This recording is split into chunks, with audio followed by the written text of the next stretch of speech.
After Gandhi, very good. எல்லாருமே after Gandhi தான். Very good.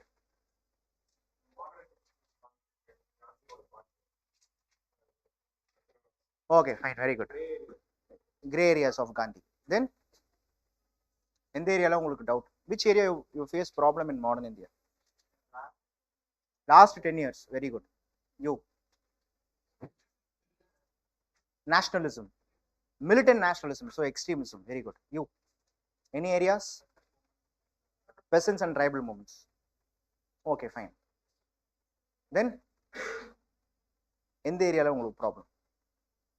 Modern இந்தியாவே ப்ராப்ளம் தான் சார்ன்றீங்களா? Okay, very good. ஸோ சிம்பிளா we are having another 2 hours. So இன்னைக்கு கொஞ்சம் கிளாஸ் ஒரு 2 hours கிட்ட போகும், 2 o'clock வரைக்கும் போகும். So that I will complete today itself. Listen, my dear. So before 1857, what happened? As he said, peasants and tribal revolts. You understand, 19th century was the era of darkness. When we say 19th century is the era of darkness, it automatically means that British, they seriously devastated this great civilization called India. British, where they focused, எங்கெங்கெல்லாம் அடிச்சாங்க? British targeted our India's agriculture and arts and culture. You need to understand, when British, when they're dominating in the Indian political scene, they thought that Indians are inferior to them. They thought racially and intellectually Indians are inferior to them. They said it was the white man's burden to civilize us. வெள்ளக்காரனுடைய வேலை நமக்கு வந்து civilisation கொடுக்கறதா அப்படின்ற mind செட்ல அவன் இந்தியாவுக்கு வரான். So they want to make us inferior. By making us inferior, they want to rule. இதுதான் சிம்பிளான ஒரு லாஜிக். அவனை தான் the sun never sits in the British Empireன்ற அந்த ஒரு அஜெண்டாவை வச்சுக்கிட்டு, in the name of hyper nationalism, extreme nationalism, they devastated us. இந்த தேசத்தை என்னென்னலாம் பண்ண முடியுமோ பண்ணாங்க. Number 1, when I say arts and culture, in India,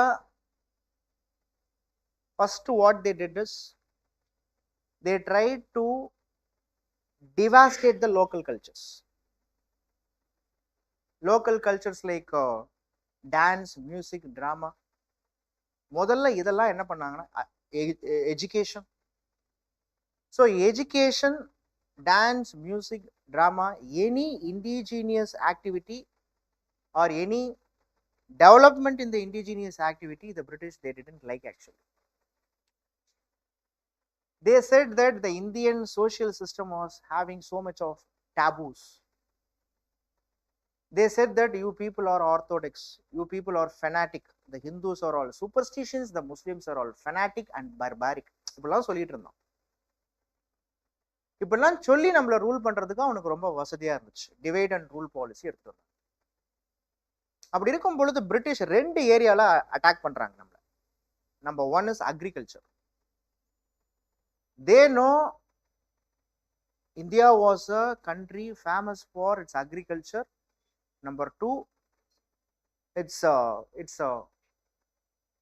what we say, handlooms also famous, handlooms.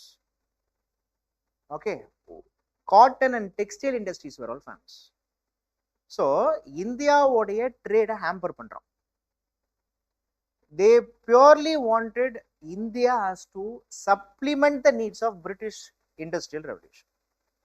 So their program, agendas, policies, everything goes accordingly. So when the British activities goes like this, British ஆல இந்தியாவில் affect ஆன groups-ல யார் அப்படின்னா, first one is the native Rajas, then Zamindars, Zamindarsக்கு அப்புறமா peasants, peasantsக்கு அப்புறமா tenants, farmers, artisans and craftsmen, artisans and craftsmen, and after artisans and craftsmen, here comes the tribes, tribal groups, the native tribal groups. You can see நாட்டில் இருக்கிறவனை மட்டும் இல்லை, காட்டில் இருக்கிறவனையும் British சும்மா விடல. புரியுதா? Raja, zamindar, peasant, tenant, farmer, artisan, craftsman, tribal groups, every section right from the bottom to the top, they got affected because of the British policy. இதுதான் point. அப்போ British, what are all the policies? First one, British land tenure policy. Previous question. British land tenure system. There are three system land tenure system. Land tenure system is the way or the approach British formulated to get revenue from the natives. There are three. First one is permanent land tenure system. This is a simple fact. Second, Rayadwari system. Third one is Mahalwari system. நல்லா புரிஞ்சுக்கோங்க மக்களே, இது ரெண்டுமே previous இயர்ல கேட்டிருக்காங்க. Ryotwari system 1820ஸ்ல south இந்தியாவில், okay, யாரால் ஆரம்பிக்கப்பட்டது? Thomas Munro and Alexander Read இவங்களால ஆரம்பிக்கப்பட்டது. Ryoti means individual cultivator. Here the ryotwari system, the owner of the land is the individual cultivator, whereas in the zamindari system or permanent system, the owner of the land is the zamindar. This is permanent revenue, which means in advance the British will collect revenue permanently from the zamindar. I am the British, you are a zamindar. Permanently means what? 10 years or 20 years or 30 years in advance I will collect revenue from him. You are the zamindar. I will say you are the zamindar, you are the owner of the land. After you, your kith and kins, you can inherit the land. அப்போ ஜமீன்தார்ஸ் ஓனர்னு சொல்றது permanent land tenure system introduced by Cornwallis. Then what I say in a group, consider I am the British, I appoint him as my representative. He is a VAO. You peoples are in a village. Consider this girl is having 5 acres. What the British will do, you are the individual cultivator, you are having 5 acres, you are residing in this village, so you are the daughter or the, if you are a son, because in those days daughters were not allowed to inherit the property, so you are the son of so and so, so they will give you patta, sitta, adangal. இன்னைக்கு வருதுல்ல பட்டா, சிட்டா, அடங்கல். So this patta system, it is what we call it as Rayadwari system. It was introduced in south. அதுக்கப்புறம் British யோசிச்சாங்க, everything has got flaws.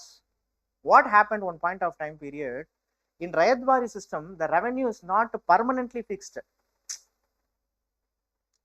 Initially I say for this year you give revenue, then I say I increase my revenue, 6 months once I increase, 1 year once I increase, 2 years once I increase. Okay, so though the Rayadwari system initially looked amicable, later it was not followed properly. So the British devised a new system called, and in the Rayadwari system, I appoint him as VAO, a village administrator. But what he did, you know, he is having 5 acres of land. He said to him, I will give you 1 acre of land. Please write, I have only 1 acre of land. So he, in his record, what he says, this particular fellow has got only 1 acre of land. This administrators has become corrupt. One of the demerits of Rayadwari is administrators, like the local officers, has become corrupt. So the British devised another plan in 1830s, or during the Lord William Pentic time period. There was a system called Mahalwari. This system was introduced by Walter Mackenzie. In, do you know, Mahal means village. Mahal means what? Village. Here the village headman. Here the village headman is responsible to collect revenue from the group of village, and he has to see to the British. These 3 areas, you know, previously asked a question. Alt Mackenzie 2018, Rayadwari once asked, Mahalwari, that is permanent settlement or zamindari system, once asked. Which Indian reformer supported for Rayadwari permanent land tenure system? Means Raja Ram Mohan Rai. Rajaram Mohan Rai thought this system will definitely give some positive impact in Indian social system. So he supported initially, but later he didn't support also on seeing the ill effects. So the British, through land reforms, what they did, they made zamindar or the local administrators or the local cultivators nothing. Land has become, before 19th century in India, land was not saleable or mortgageable. அப்படின்னா என்ன அர்த்தம்? அடகுலாம் வைக்க முடியாது. Land was not saleable or mortgageable. Land was basically, okay, they go according to it. But when the British introduced this system, land now it has become saleable and mortgageable. Land has become avenue. Land உடைய importance ஏற ஆரம்பிச்சிருச்சு. So இது இந்தியாவில் ஒரு பெரிய இம்பாக்டை create பண்ணுச்சு. இது ஒரு point. So when the British through land tenure system due to this oppressive tax system, okay, when a farmer is owning a land, now the time 19th century the British introduced modern currencies also. 19th century before the barter system was there actually, but in 19th century the British said you have to follow currency. Consider I am a farmer, okay, I have to pay fees for my student, I have to pay fees for my children. Before, if I have 10 acres of land, if I have 100 gunny bags of paddy, to the teacher I will pay 1 gunny bag of paddy. So the fees was over. But now I have to search for a middleman. I have to sell my stock. The middleman, I have to wait till the middleman he has to return the money. So, but I have to pay the fees, right? I have to go to another middleman and I have to get loan. So this system called the banker system or the middlemen emerged during the British period. So in countryside, the middlemen or the bankers, they dominated. Okay, middlemen or the new community who dominated in the British era. நிறைய brokers, middlemen dominate. When the scene was like this in the mainland, in the forest the scene is different. The British went for commercialization of Indian agriculture and commercialization of Indian forestry also. The British thought India is a land abundant of both flora and fauna. They did poaching. Okay, they targeted both flora and fauna. They targeted our Western Ghats. Wherever forest is there, the British targeted because of the huge profit that they want to make by poaching. If you go to forest, who were all the communities there? The tribal communities who reside there. But many of the tribal communities are not ready to come out of the forest. Because if you take tribal units in India, you can segregate the tribal units into 4 groups. Some tribal groups will engage in agriculture, shifting agriculture.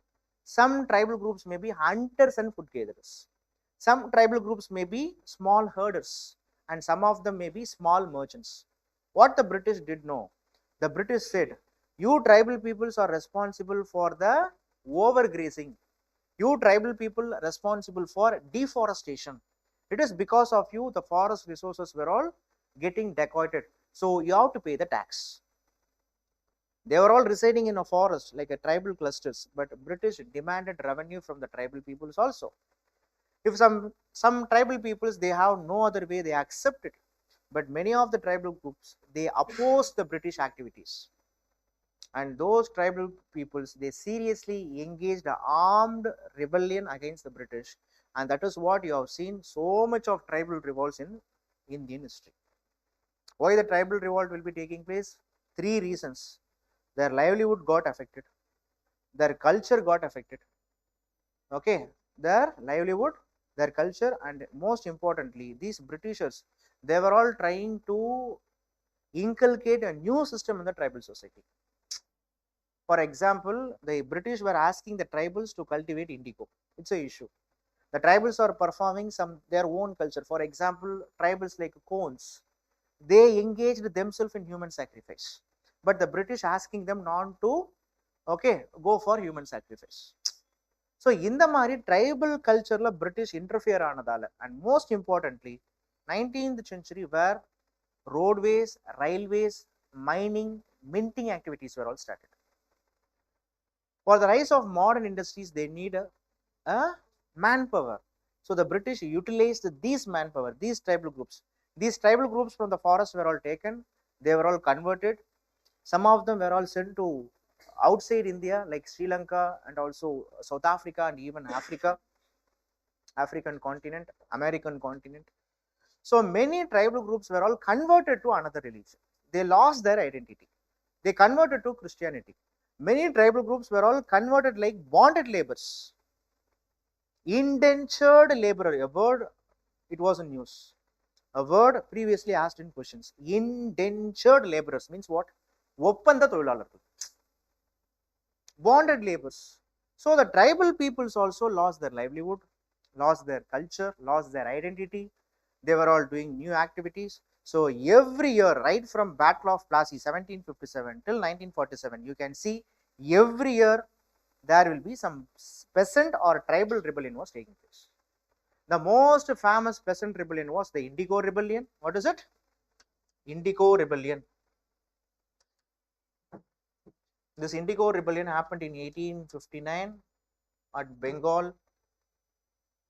Okay, this Indigo Rebellion was also called as Blue Rebellion. Okay, this Indigo Rebellion was one of the most famous rebellion in 19th century, because after this rebellion only the Indian peasants got right to speak. After this revolt taken place, when the British Inquiry Commission came and inquired what is the reason why you people are not ready to cultivate indigo, the Indians said, the Indian peasants said, we would die rather producing indigo. We would die rather cultivating indigo. செத்து போனாலும் போவோம், ஆனா என்ன பண்ண மாட்டேன், இண்டிகோவை cultivate பண்ணணும். This is the first time the peasants community of India, they stood against the British. இது பின்னாடி ஒரு பிளேவா வருது. This Indigo Rebellion, no, this Indigo Rebellion has become a play. Okay, the play name is called Neel Darpan. Neel Darpan.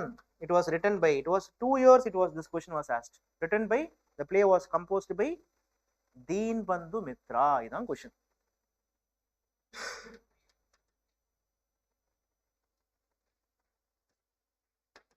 Deenbandhu, Deen or Deenbandhu Mitra composed Neel Darpan. Spelling mistake will be there. Spelling mistake means the way in some book it was spelled like Deenbandhu. In some book it was called Deenbandhu. So Deenbandhu or Deenbandhu, whatever may be the case. இந்தியாவில் எப்பயுமே அந்த ஒரு இது இருக்கும். சில பேர் பெட்ரோல்னுவோம், சில பேர் பெட்ரோல்னுவோம். பேசுறதுல டிஃப்ரென்ஸ் இருக்கும். பெட்ரோல்ன்றதே அப்படியே பெட்ரோல்னு BETROL போடுவோம். அந்த மாதிரி ப்ராப்ளம் தான் அது. Okay, you see the book, it was Deenbandhu Mitra. So this Deenbandhu Mitra wrote Neel. Neel means blue. So Blue Rebellion. One of the perfect peasant rebellion was this Indigo Rebellion.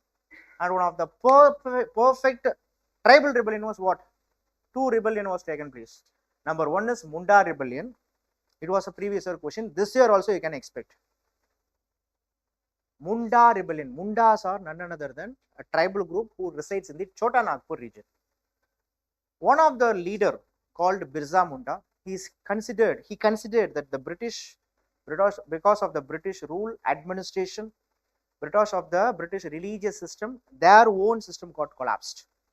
So he thought, or the people of Munda region thought, Birsa Munda was a very popular fellow. He was a god. What he says we have to do.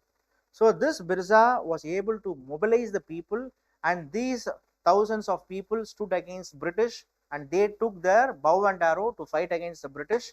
So this is what we call it as the Munda Rebellion. Like Munda Rebellion, there was another rebellion called Santhal Rebellion. It is also a previous year question. Santhals are the tribal groups. Enga irukanga? Where the Santhals were all present? Very good. Rajmahal Hills. Originally they belonged to Chota Nagpur. Later British transported them to Rajmahal Hills. In Bengal they were all asked to produce or cultivate indigo.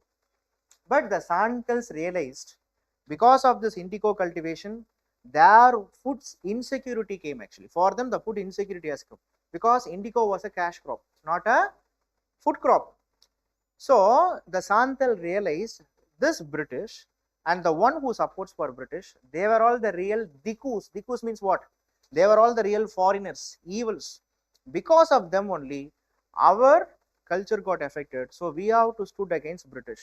So this Santal rebellion taken place in 1856 in Bengal. After seeing the Santal rebellion, the British understood hereafter we should not engage much with the tribals. So what they did, you know, என்ன பண்ணாங்க? Santal paraganas were all created. Munda? What was the? There are 2 years it was happened.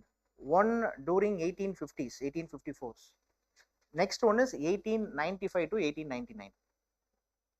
ரெண்டு டைம்ல நடந்திருக்கும். Second டைம்ல நடந்தது தான் Birsa Munda participated. Number 1 is 1854 to 56. The another one is 1895 to 99.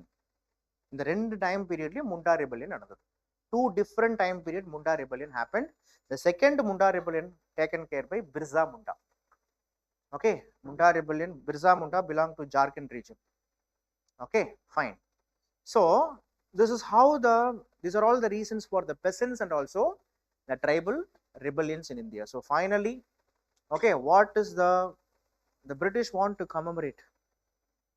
This is how it goes. The British want to commemorate the 100 years of Battle of Plassey. They fixed a year. The year is 1857. But God planned for something. What happened? They want to commemorate. This is the reason. They want to commemorate 1757 Battle of Plassey. They want to commemorate the 100th year of Battle of Plassey in 1857 June. But that time, okay, some unwanted events happened. That is given rise to what? Great Revolt of 1857. You know, the very prime reason for the Great Revolt is, number 1, it was Lord Dalhousie's policies. Lord Dalhousie, அவர் இந்தியாவில் என்ன பண்ணாரு? Revolt வர்றதுக்கு காரணம் அவர் தான்ப்பா. 1848 to 1856 Lord Dalhousie was there. He was the Governor General. Remember, revolt நடக்கும்போது Lord Dalhousie கிடையாது. Lord Canning was present. But Lord Dalhousie's policies, what is the policy? First one is doctrine of lapse. Because of doctrine of lapse, many states lost. If the native state ruler, what is the doctrine of lapse? If the native state ruler doesn't have natural heir, their adopted son cannot become the ruler of native states. Automatically, their territory lapsed to British.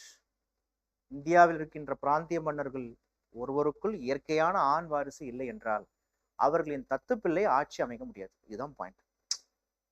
If the native state ruler doesn't have the male natural heir, their adopted son cannot become the ruler of native states. This is the doctrine of lapse. States like Satara, Sambalpur, Nagpur, Udaipur, Jhansi, everything, okay, one by one, it comes under the doctrine of lapse. And especially, he was having a separate interest with Oudh. Oudh was the place, okay, Awadh or Oudh was the place ruled by Wajid Ali Shah. But he was having commercial interest with Oudh. So, with the fact of misgovernance அப்படின்ற ஒரு கான்செப்ட்ல என்ன பண்ணாரு? Oudh capture பண்ணிட்டார். And this Lord Dalhousie also said, he said to the last Mughal ruler Bahadur Shah too, that after you, sir, after you, we won't pay any pensions for you. We won't pay pensions for your kith and kins. You should not use the title called Mughals. You also don't have natural heir, so your adopted son cannot become the title head of the Mughals. And finally, sir, please, you and your kith and kins, after your death, இதான் உங்களுடைய இறப்புக்கு அப்புறமா your family members are not allowed to stay in the Red Fort அப்படின்னாரு.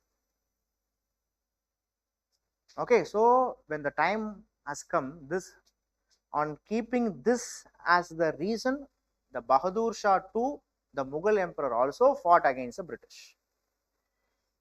Likewise, in India, many socio-religious reforms are all taken place. the reforms taken place to modernize us. But the orthodox sections of the Indian society, they saw the British reforms are particularly targeting their religion, like Sati Prohibition Act, Widow Remarriage Act. It was not at all accepted by the orthodox community of India. Likewise, the another important reason for revolt is the British policy of racial discrimination, especially in military, in civil administration. Indians were not represented, and in military especially, if an Indian joined as a soldier, till his retirement he has to be the soldier, even though whatever may be the stuff he would have possessed. The British, they won't accept them. Would have watched the movie called RRR. Okay, that is the scenario, because racial discrimination was openly followed.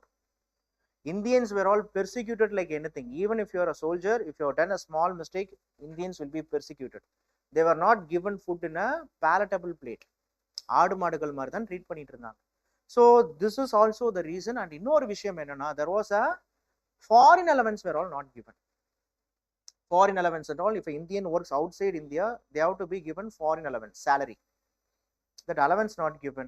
And there was a law established by Lord Canning called General Services Enlistment Act. The General Services Enlistment Act says if any Indian who works outside India, they have to work according to the agreement made by the British. If we say that I want to work outside there, he will be removed out of that position and he will be punished. And finally, Lord Dalhousie introduced a small act. The act was called Religious Disability Act. This Religious Disability Act paved the way for the Indians to go for intermarriage. If an Indian marry a Christian, consider if an Indian guy marry a Christian girl, automatically the right for inheritance of the property has become legalized. So this indirectly, if you have to perform Christian type of marriage, you have to be a Christian. So religious conversion, mass conversion, Religious Disability Act, racial discrimination, tribal issue, peasant issue, revenue issue, Rajas were all deprived of their powers. So everything was, these are all the reasons for the revolt. Everything was ready. A spark is needed. Okay, தட்டி தூக்குறதுக்கு ஒரு நெருப்பு, ஒரு தீப்பொறி வேணும். Okay, that is the immediate reason, the introduction of Enfield rifles. The Enfield rifles with the greased cartridges had the cow and pig fat. Indians refused to use, and out of it Mangal Pandey rose up and he killed 2 of its superior officers and he committed suicide. He was saved in a suicide attempt. He was saved, but the British said, you are the culprit and you are going to be hanged. So by the March 1857, Mangal Pandey is getting hanged. In the next month, April, the revolt, the news of killing of Mangal Pandey spread to Bengal, to Bihar, and in the month of May, Bihar to Uttar Pradesh, Meerut, the revolt started. So revolt started in the month of 1857, May 9th. So this is how the revolt taken place. But you know what happened? 6 months the revolt was at peak. May it started, May, June, July, August, September, October, November. November month, when the Deepavali comes, there is no traces of revolt actually. Revolt was completely won by British. But the British learned some lessons and Indians also learned some lessons. The British learned what is the attitude of the British learned what is the attitude of Indians, and Indians also learned what is the true attitude of British. So revolt 1857 primarily won by British. Who was credited? Revolt 1857 revolt la British ஜெயிச்சதுக்கு காரணம் யாரு? Who credited? Or who credited for the winning? Indians only credited. Because for British, who helped? Indians only helped. Correct தானே? இதெல்லாம் நமக்கு, இந்த பெருமெல்லாம் நமக்கு மட்டும்தான் சாரும். இதெல்லாம் நடத்தும் பொழுதே கேவலமா இருக்கும். Okay, but என்னன்னா வேற வழி கிடையாது. Okay, India is remembered for that only, because when the revolt started, this was the statement given by There was a British fellow called Benjamin Disraeli. He says that if any Indian leader would have arose, we would have lost beyond redemption. ஒரு Indian leader emerge ஆகி வந்து எங்களை அடி அடி நடிச்சிருந்தா எங்களால மீண்டே வந்திருக்க முடியாதுன்ற. Scindia is nothing but Maratha Sardar. அவரு ஹெல்ப் பண்ணலன்னா நாங்க தோத்துட்டு இருப்போம்னு பிரிட்டிஷ் ஓப்பனாவே சொல்றாங்க. So the Indian supported when revolt was started, the Maratha Scindia supported. Nizam, அதாவது பிரிட்டிஷுக்கு உதவுவதற்காகவே ஒரு உள்ளம் இருக்கு அப்படின்னா அது நிசாம் ஆஃப் ஹைதராபாத் தான். ஸோ அவர் வாலண்டியரா போய் ஹெல்ப் பண்றாரு. Kashmir ruler supported, Gurkha supported, Punjabi Sikh supported. From Madras, the Madras regiment went to support for British. So Indians supported for British. The coordinated efforts of British, the superior arms, ammunitions, hyper nationalism, spirit, everything. There was a Crimean war was over in 1856. So Crimean war முடிஞ்ச உடனே ஊருக்கு போலான்னு பார்த்தானுங்க. But revolt ஆரம்பிச்ச உடனே அப்படியே ரஷ்யால இருந்து இங்க வந்தாச்சு. So all these things helped British to dominate in the the revolt of 1857. But after 1857, what happened? The British seriously learned one thing. Before the last 100 years, from 1757 to 1857, the British formulated many policies called divide and rule policy. They played Hindus against Muslims, Muslims against Hindus.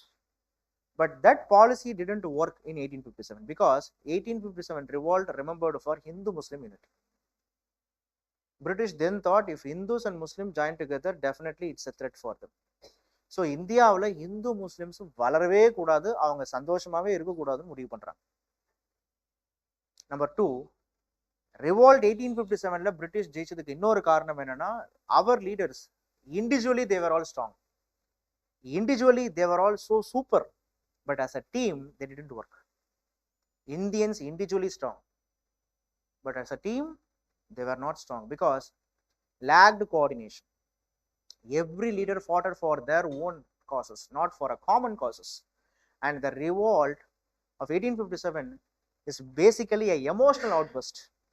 It was an emotional outburst, but not an intellectual backup. அறிவுபூர் இயக்கமாலாம் நடக்கல, காந்தி பண்ண மாதிரிலாம் எதுவும் இங்க நடக்கல. Out of the emotions, out of the emotional outburst, it was a feudal in nature. Appo these are all the lessons we learned actually. So British thought Indians lacked in nationalism, that is what we needed. Indians lacked in patriotism, that is what we needed. So what is the British policy is hereafter at any cost the nationalism should not happen. Idam British oda agenda. But what about Western educated Indians? The Western educated Indians before 1857, they thought British rule in India is must, needed, wanted. Only British can empower us. This is the thought process of them. But now in 1857, they learned, no, kadayadu. The British, in the name of empowerment, they were all exploiting us. They were all killing us. So we should not give a lead for British. So after 1857, you can see many of the revival movements started in India. எங்க culture தான் சுப்ரீம்னு சொல்ல ஆரம்பிச்சாங்க. Before 1857, many reforms started. But after 1857, many revival movements started. Okay, so this revival movement, along with the rise of modern education, awareness, intellectual awakening, militant nationalism. So in India, the rise of nationalism developed. Okay, and you should know, 1857, after the revolt, there was a change in the system. C to C. What is it? C to C. What is C to C? From company rule to crown rule. Got it? So this is a very important area. So they will ask you, okay, what are all the reasons for nationalism? First one is, education, especially Western education and vernacular education. Next one is press and media. Third one is third one is international factor, that is unification of Italy and Germany.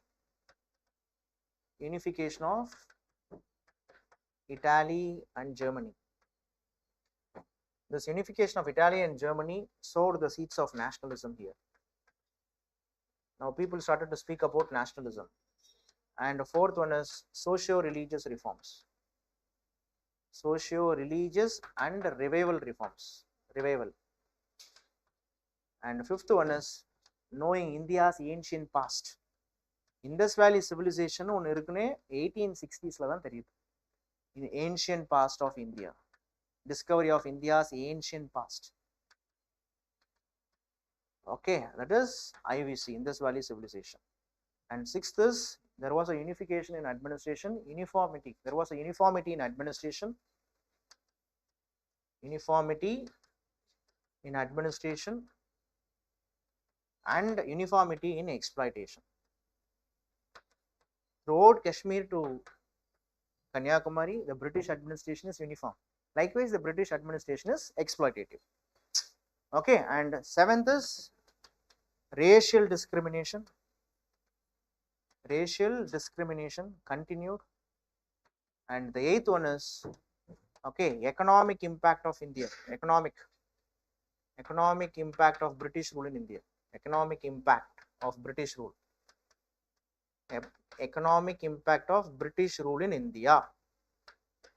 What is the economic impact of British rule in India? There was a wide range of poverty.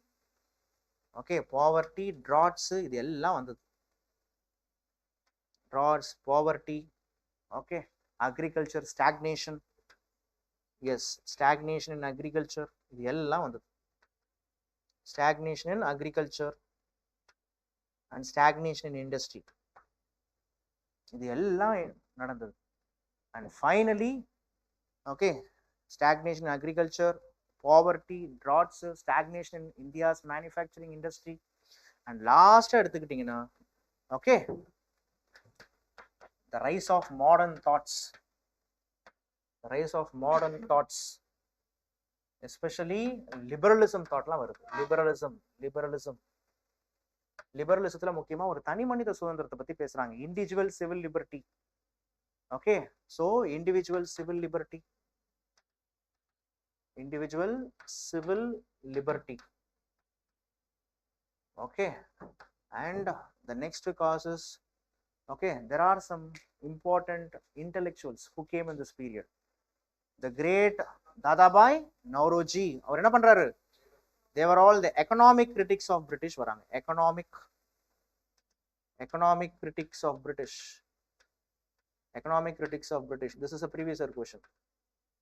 First one is Dadabhai Nauroji in his book Poverty and Un-British Rule in India. Un-British Rule in India.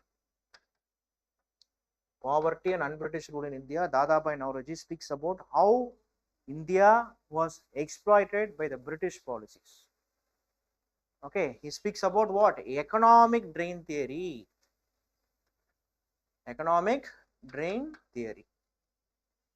Okay, and finally, if you take it, like Dadabhai Nauroji, there was another fellow called R.C. Dutt. What he speaks? Economic history of India. Economic history of India. Economic history of India. And like R.C. Dutt, there was another fellow from down south, G. Subramanya Iyer. G. Subramanya Iyer. His important newspaper is The Hindu and Sudeshamitran. Sudeshamitran. So all these things kindled the spirit of nationalism in India. Okay, all these things kindled the spirit of nationalism in India, and the spirit of nationalism, they came in a new format, in a new angle, with the rise of a national level political party, that is none other than the Indian National Congress. இப்படிதான் வருது.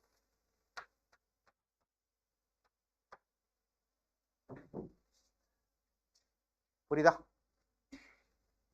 இப்போ நம்ம okay good, நமக்கு time இருக்கு, இன்னும் ஒரு 1.5 மணி நேரம். You can see how the frame by frame எப்படி சீன் மாறுதுன்னு மட்டும் பாருங்க. Indian National Congress.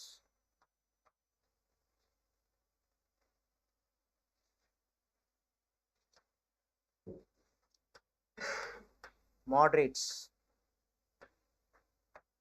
extremist, Gandhian. ஓகேவா? moderates 1885 to 1905,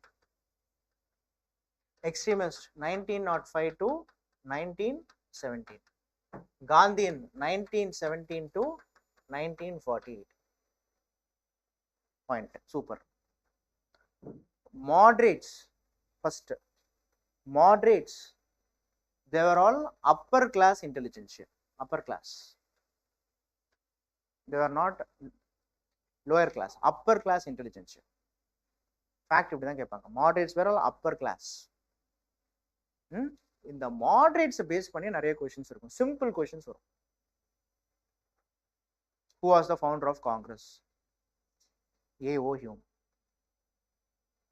Who was the first president? W.C. Banerjee. Who was the second president and the oldest president? Dadabhai Naoroji. Who was the first Muslim president and third president? Badruddin Tayabji. Who was the first women president? Annie Besant. Who was the first Indian women president? Sarojini Naidu. Who was the first Indian women graduate to attend the Congress? Kadambini Ganguly. This is fact. Who was the president when the Congress Surat split was taking place? Ras Bihari Ghosh. Surat split nadakkumbodhu yaru? Ras Bihari Ghosh, not Bose. 1916 Lucknow reunion nadakkumbodhu president yaru? Ambika Charan Majumdar.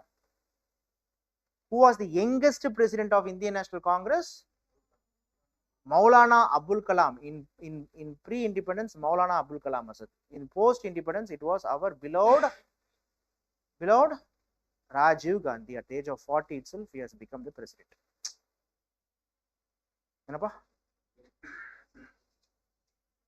He has become the president of, Congress president. Very young actually. Indira Gandhi 50 மேல தான் வராங்க. இவரெல்லாம் 40லே வந்துட்டார். 40லே prime minister வேற. So like this basic questions they will ask pa. Basic ஆ அடிப்போம். Is there any time Gandhi has become the president of Congress? Yes, 1924. Concept புரியுதா உங்களுக்கு? Who was the first foreign president? George Yule. இதெல்லாம் fact. ஆனா fact நீங்க miss பண்ணவே கூடாது. Point number 1. இப்போ concept என்னன்னா, moderates உங்ககிட்ட கேட்பான். Moderates, they have allegiance with, the moderates are loyal.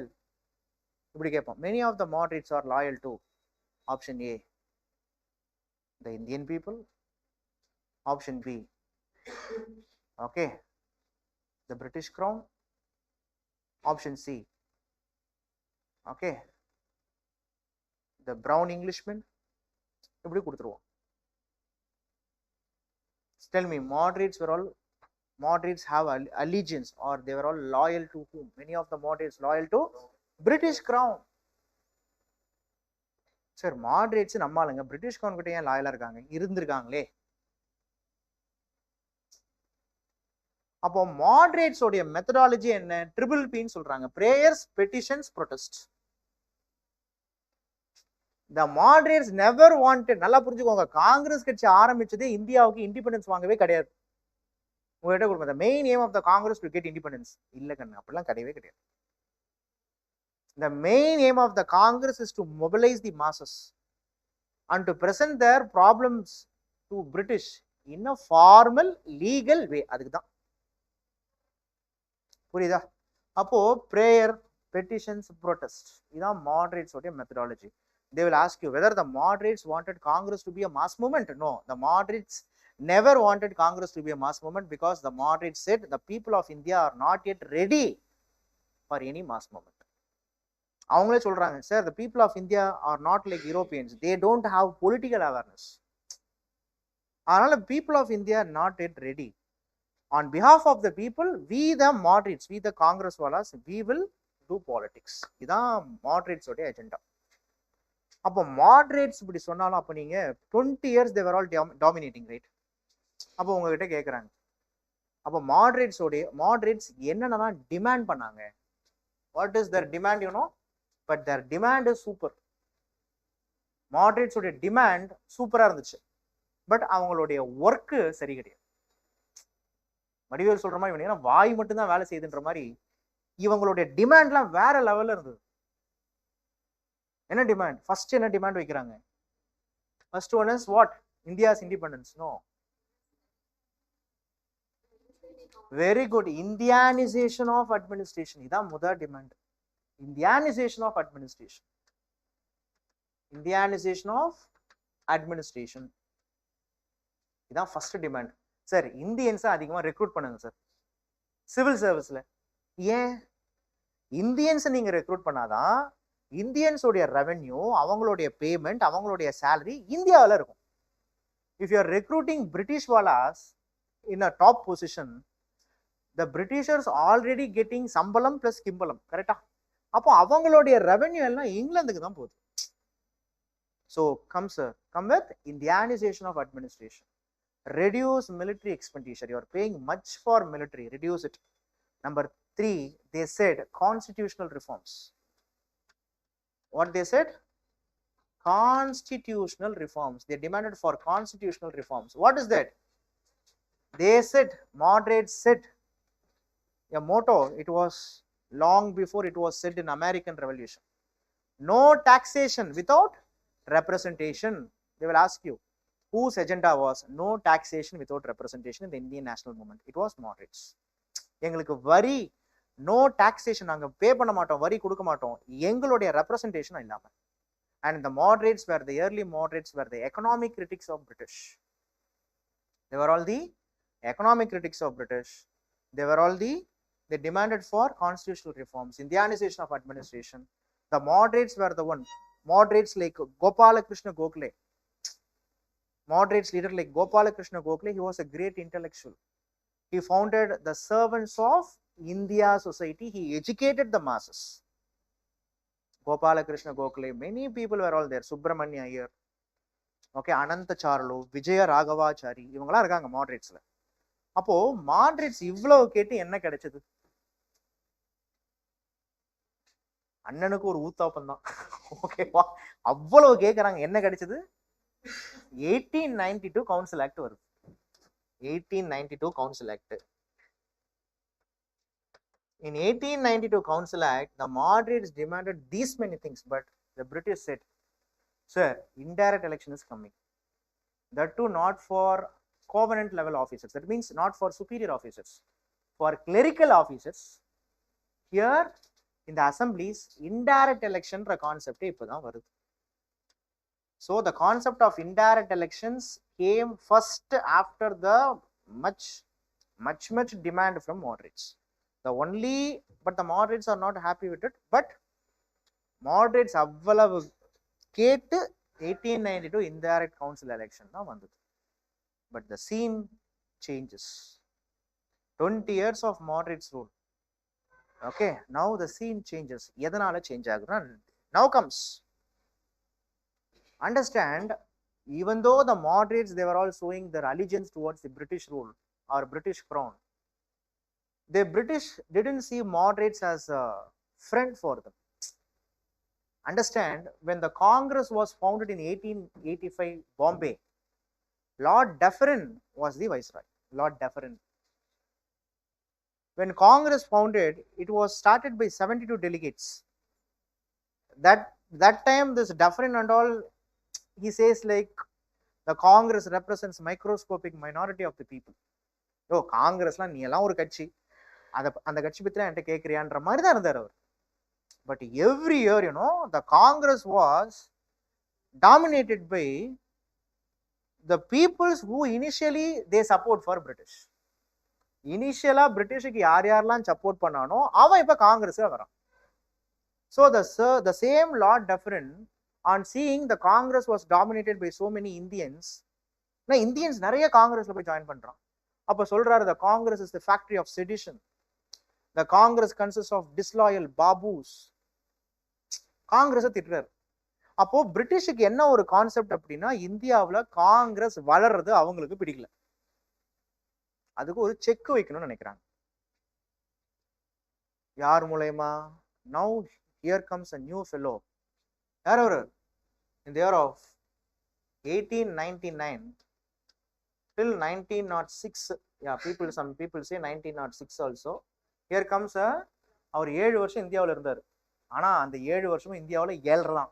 Okay, யார் அது அப்படின்னு பாத்தீங்கன்னா Lord Curzon. What he says, he coming to India, he says my only aim, okay, the Congress is tottering to its fall. While coming to India, he says the Congress is tottering to its fall. One of my earliest ambition in India is to assist Congress to a peaceful demise. Congress ஒடிச்சு கட்டுறதா என் வேலைன்னு வர்றார். அவர் சொல்றத கரெக்டாகவும் செய்யறாரு. என்னென்ன பண்ணாரு? This is a previous year question. மெயின்ஸ்லையும் கேட்டிருந்தாங்க. பட் மெயின்ஸ்ல எப்படி கேட்டிருந்தாங்கன்னா compare Lord Curzon with Jawaharlal நேருன்னு கேட்டிருந்தாங்க. ஏன் அப்படி யூபிஎஸ்சி கேட்டான்னு இறைவனுக்கு கூட தெரியாது. Because they are asking to compare a leader like Jawaharlal Nehru with a leader like Lord Curzon. But to see the positive side of Lord Curzon period remembered for, okay, the Ancient Monument Protection Act. Okay, positive side la eduthukitingina during his time period only the Ancient Monument Protection Act has come, regional railways has come, regional agricultural departments emerged, regional railways and all came during his time period. Napa? Universities Act has come. But on the other side, do you know why Lord Curzon is famous? Number one, partition of Bengal. He never wanted Bengal to dominate in Indian political scene because Bengal is the hotspot. Congress capital was Bengal only because British capital also Bengal till 1911. So Congress nerve center was Bengal. But he wanted to do some politics. What he did, if you look Bengal, you should not think today's Bengal. In those days, Bengal includes eastern Bihar, northern Odisha, Assam, Bangladesh, entire region. It's called Bengal province. India's most fertile province. India's most fertile province, Bengal only, and India's most revenue province.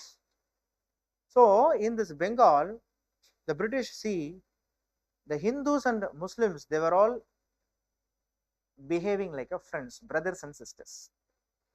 So what he did, when he came to power in the year of 1903 itself, he said in a meeting, for administrative ease and convenience, I am going to part Bengal.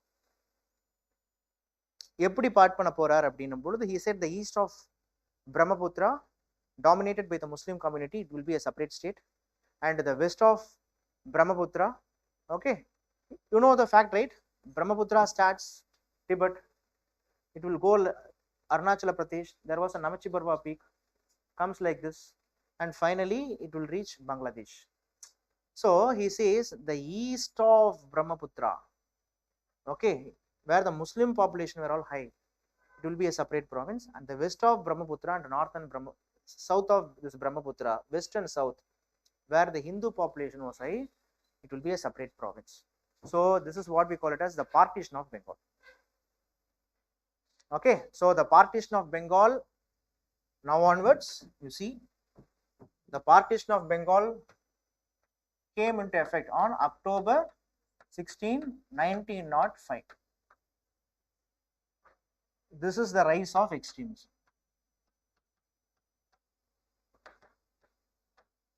The extremists were also called as militant nationalists or neo-nationalists. Who were all called it?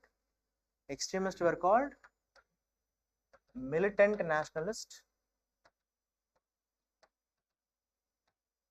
and they were also called neo-nationalists.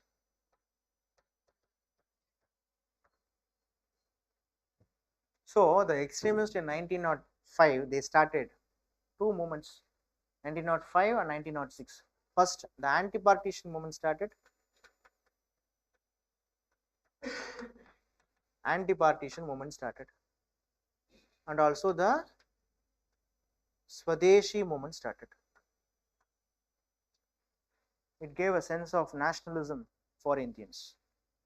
When the anti-partition movement started, the same year, in the year of 1906, pro-partition movement started. What is pro-partition? எங்களுக்கு partition வேணும்னு ஒரு group போராடிச்சு. அந்த group தான் ஒரு கட்சி ஆரம்பிச்சது. அந்த கட்சி பேர் தான் முஸ்லீம் லீக். புரியுதா? Muslim League was founded at Dhaka, founded by Aga Khan and Nawab Salimullah Khan. When Muslim nationalism emerged, to counter Muslim nationalism, Hindu nationalism emerged.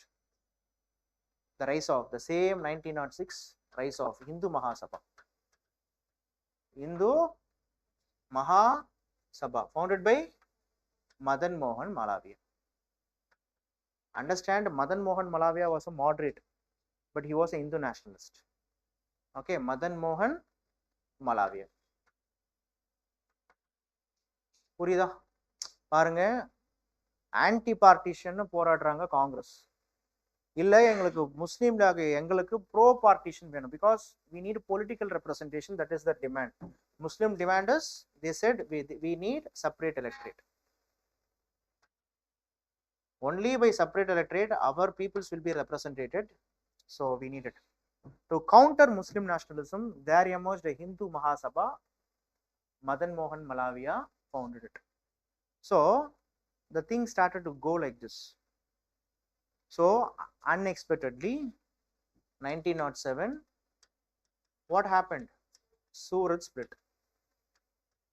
Okay, from 1908, after Surat split, many extremist leaders were all jailed. There is no fierce nationalism was there. From 1908 to 1914, many extremist leaders.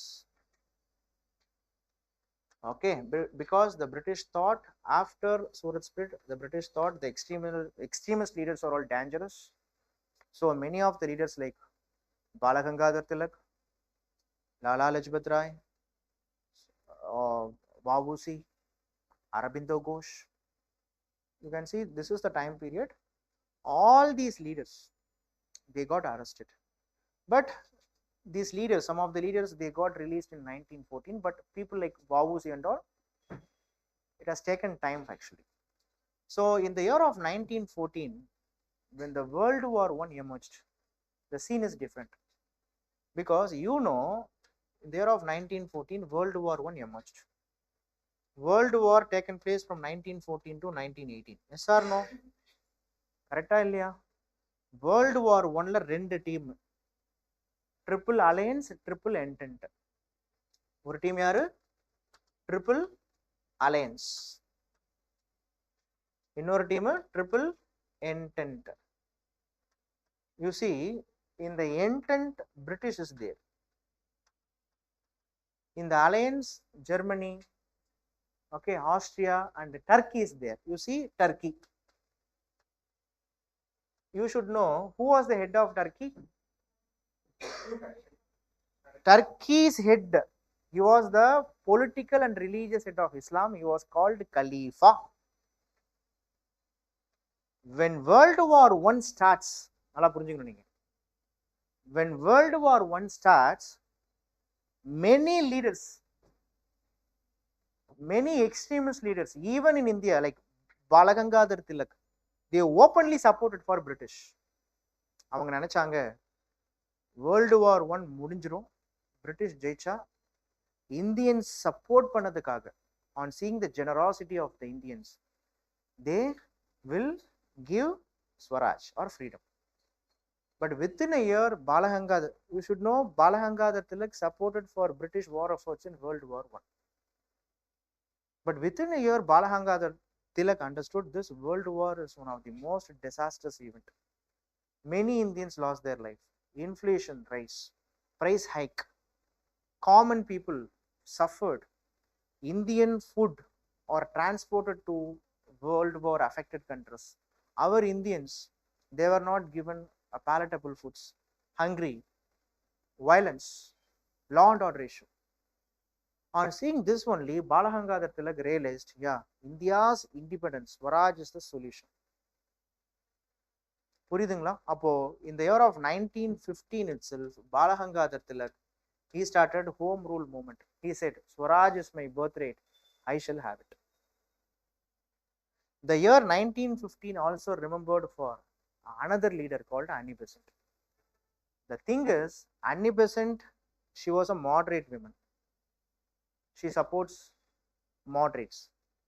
But Annie Besant think like this. The World War I started.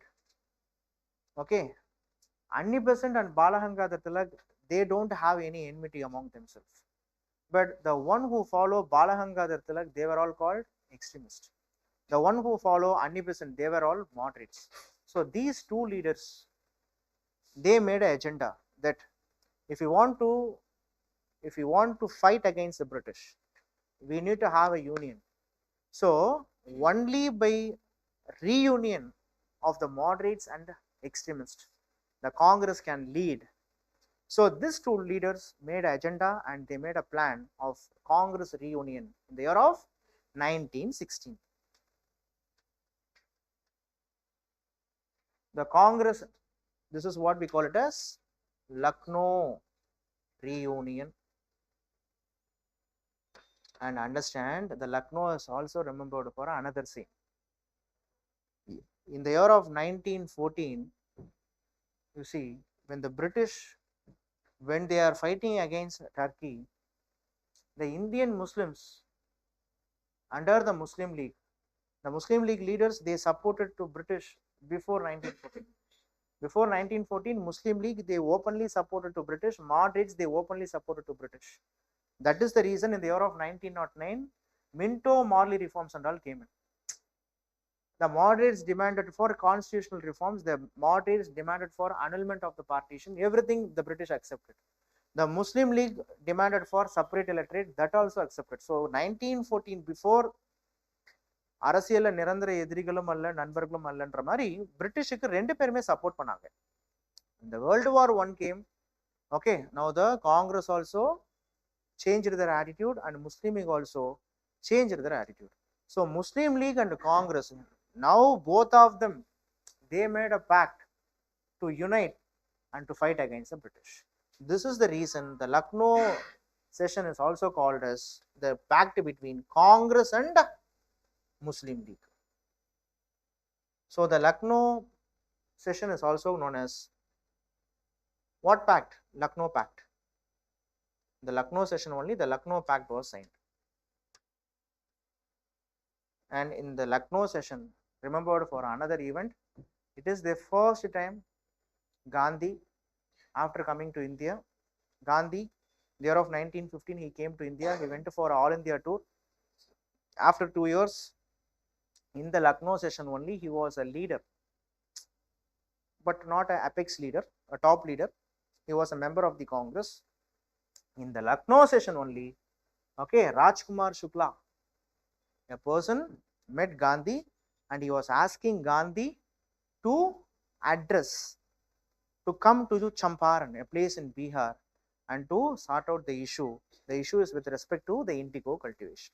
So the 1916 remembered for all these activities. And tell me, who was the Congress president on 1916? Yeah, his name was Ambika Charan Majumdar. புரியுதா? So இப்படிதான் போயிட்டு இருந்துச்சு. So the things got changed. So here comes M.K. Gandhi.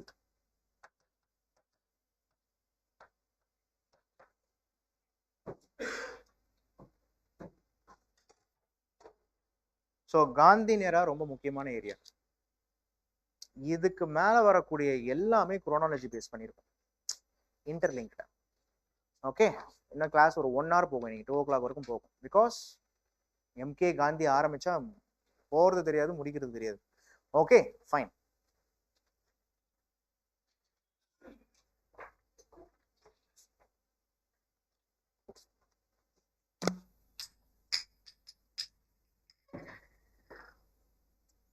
Break போறவங்க ஒரு 5 minutes போயிட்டு வாங்க.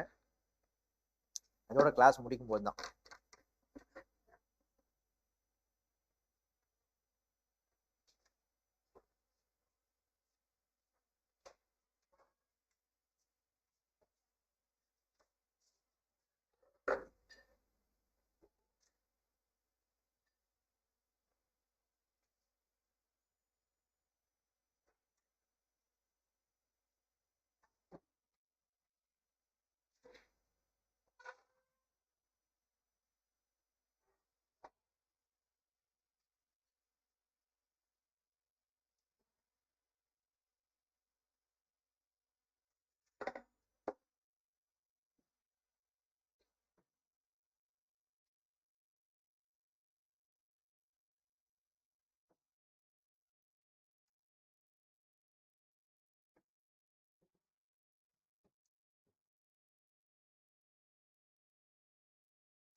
Okay, guys, listen now.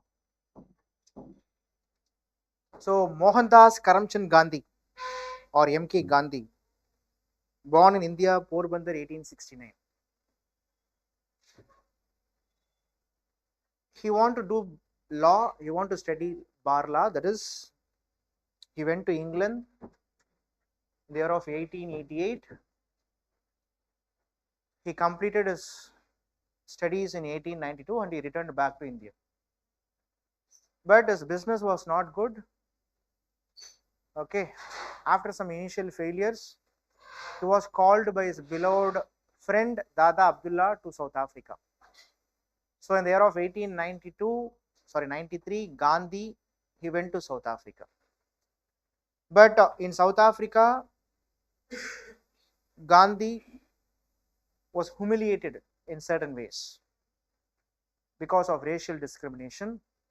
So in South Africa itself, Gandhi entered into politics. காந்தியோடைய அரசியல் எப்போ ஆரம்பிக்குது? சவுத் ஆப்பிரிக்கால 1893 ஆரம்பிச்சிருச்சு. Fact number 1. காந்தியோடைய அரசியல் சவுத் ஆப்பிரிக்கால தான் ஆரம்பிச்சிச்சு. அப்போ காந்தியோடைய philosophy என்ன? Gandhi always said religion should associate with politics. His concept is not a religion out of politics. His concept is religion association with politics. He says that there should be an ideal kingdom. It's a kingdom of Lord Ram. So Rama Rajyam அப்படின்றது வரணும்ன்றார் அவர். இதான் அவருடைய அஜெண்டாவே. And in South Africa, in his காந்தியோடைய அரசியலே எடுத்துக்கிட்டீங்கன்னா more number of philosophical content will be there. Many philosophy content. Is politics associated religion? The Western religious philosophy will also be there, and moreover, more than that, the Eastern philosophy or Eastern religious principles will be there. சின்ன வயசுல இருந்தே Gandhi was closely associated with Hinduism. He was a Vaishya, closely associated with Hinduism. Okay, he loved to listen. He was basically a Vaishnava. Gandhi was a Vaishnava. Okay, and Gandhi used to read Ramayana and also Mahabharata and Bhagavad Gita. He knows Tirukural. He was the man of ethics. Okay, so many philosophical content will be there in Gandhian philosophies. Gandhi took the concept of non-violence, ahimsa, from the ancient philosophies of Upanishads, Buddhism and Jainism. So his policy was called Satyagraha. According to Gandhi, a true Satyagrahi will always uphold truth.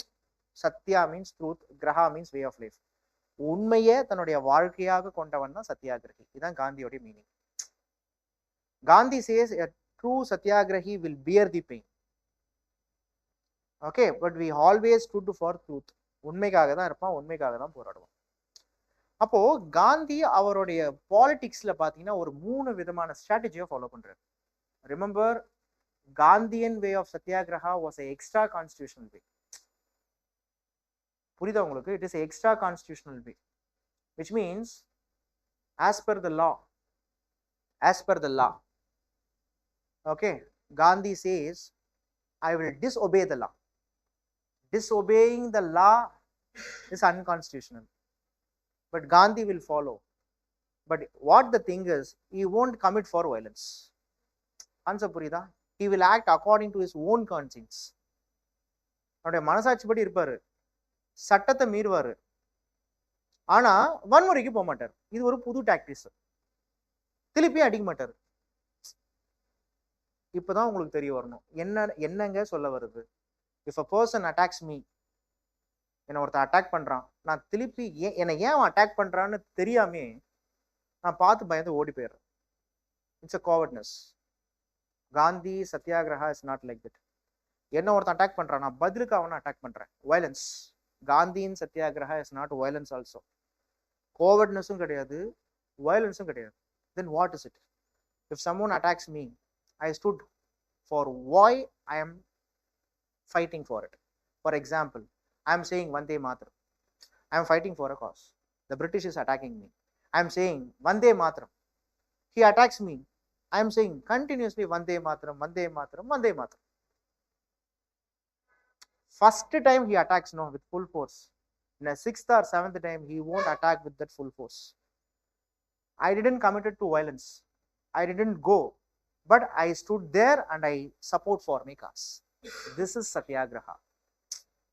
Concept புரியுதா உங்களுக்கு? அப்போ காந்தி சொல்றாரு, a true Satyagrahi was not a coward. He will commitment for what he stood. He commitment for truth, உண்மை, சத்தியம், நியாயம், நேர்மை. இதுதான் truth தாங்க காந்தியோடைய சத்தியாகிரகாவே. கான்செப்ட் புரியுதா? அப்போ இதை ஒரு 3 ஸ்ட்ராட்டஜில பண்ணுவார். ஒரு விஷயம் காந்தி முடிவு பண்ணிட்டாருன்னா அதுல இறங்கும் போது 3 விஷயம் ஃபாலோ பண்ணுவார். இனிஷியலா non cooperation way of satyagraha. It's not a movement type. பின்னாடி இதெல்லாம் மூவ்மெண்ட்னு வருது. The first strategy is non-cooperation type of satyagraha. If the issue was so serious, then he will go for civil disobedient movement of satyagraha. If the issue was much more severe, he will go for fast unto death or hunger strike.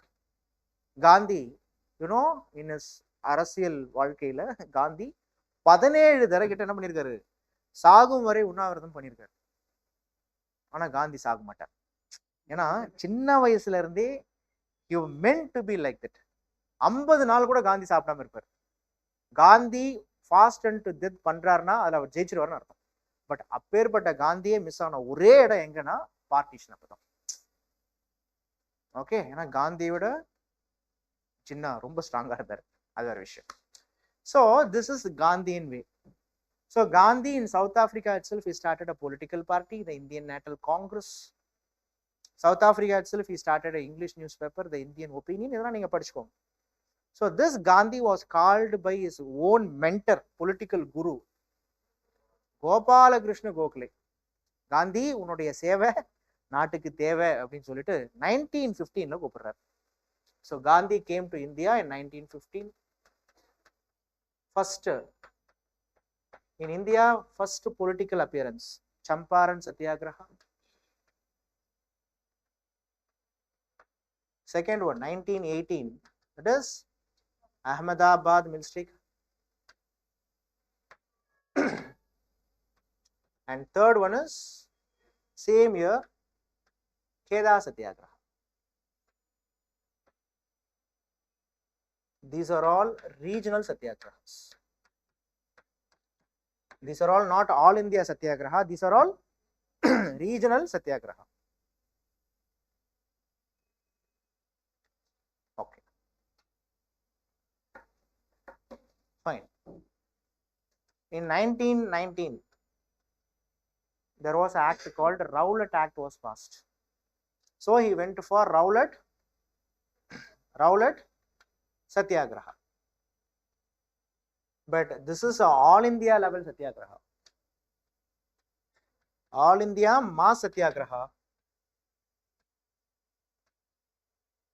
This is all India mass Satyagraha movement கிடையாது, but confined only to towns and cities. Towns and cities. Then the same year, what happened? World War I over by 1918. Okay. The Khilafat committee was formed. Why Khilafat committee was formed? The Khilafat committee formed, okay, especially to bring back Khalifa back to the form. Because 1918 when the World War I over, the post of Khalifa was taken. British என்ன பண்றாங்க, கலீஃபான்ற போஸ்டே தூக்கிடுறாங்க. டர்க்கியோட head இனிமேட்டு கலீஃபா கிடையாது, தங்களுடைய puppet Mustafa Kamal பாஷான்றவனை appoint பண்றாங்க. Appoint பண்ண போறாங்க. This is going to happen in 1920 onwards. You know what happens after World War I? Treaty of Versailles. Germany was okay finally okay overtaken. So Treaty of Versailles மாதிரியே டர்க்கியும் என்ன பண்ணாங்க அப்படின்னா British அவங்களுடைய கண்ட்ரோல்ல எடுத்துக்கிட்டாங்க. ஸோ டர்க்கியோடைய ஹெட் கலீஃபா திருப்பியும் டர்க்கியோடைய ஹெட்டா வரணுன்றதுக்காக ஆரம்பிக்கப்பட்ட committee தான் கிலாஃபத் committee. The Khilafat committee is nothing but it is a committee especially established to bring back Khalifa back to the form.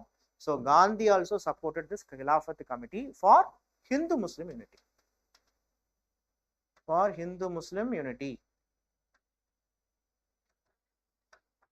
Okay, but the year 1919 remembered for an unfavorable event called Jallianwala Bagh massacre. So Jallianwala Bagh massacre. So this Jallianwala Bagh massacre or the Punjab wrongs, it paved Gandhi to start first mass movement in India. Okay, the smart movement is nothing but 1920s. He started the non-cooperation movement. Non-cooperation movement. In previous year, they said after Jallianwala Bagh, which of the Indian leaders they have renounced their titles? Who are all they? Then AC ரொம்ப அதிகமா இருக்கு மாதிரில. Which Indian leaders renounced their titles after 1919 Jallianwala Bagh? Very good. Both leaders. Many people think it was only Tagore. Listen, when Jallianwala Bagh was taken place in April 13th, 1919, the next month, May itself, Rabindranath Tagore renounced his knighthood. But Gandhi, in the next year means what? 1920, February, citing the Punjab rocks. He went to Punjab, he has seen the places, then he renounced his knighthood. Then he renounced his title called Kaiser-i-Hind. காந்திக்கு ஒரு title கொடுத்துருப்பாங்க, கைசர்-i-Hind. கைசர்-i-Hind means emperor of Hindustan அர்த்தம். இந்த title British தான் கொடுத்தாங்க. So இந்த title என்ன பண்றாரு Gandhi?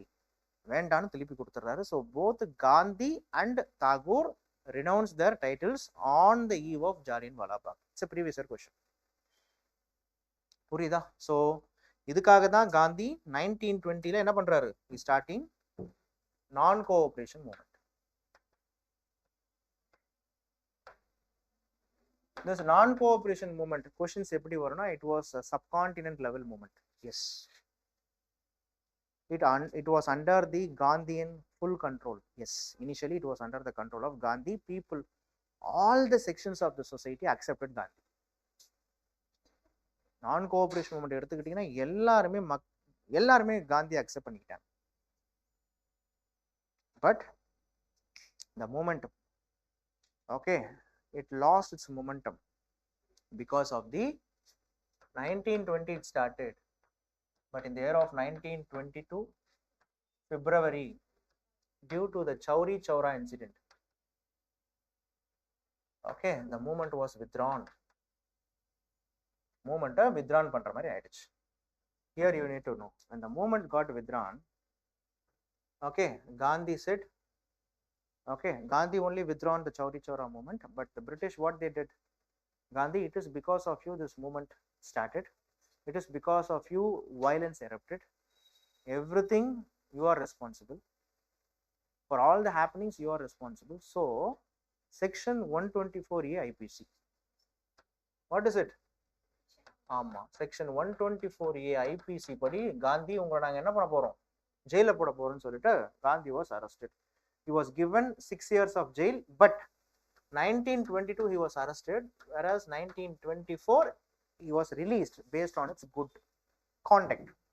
But after 1924 Gandhi was not so active in politics. He was the president of Belgaum session, and in the next 3 to 4 years he was not active in politics.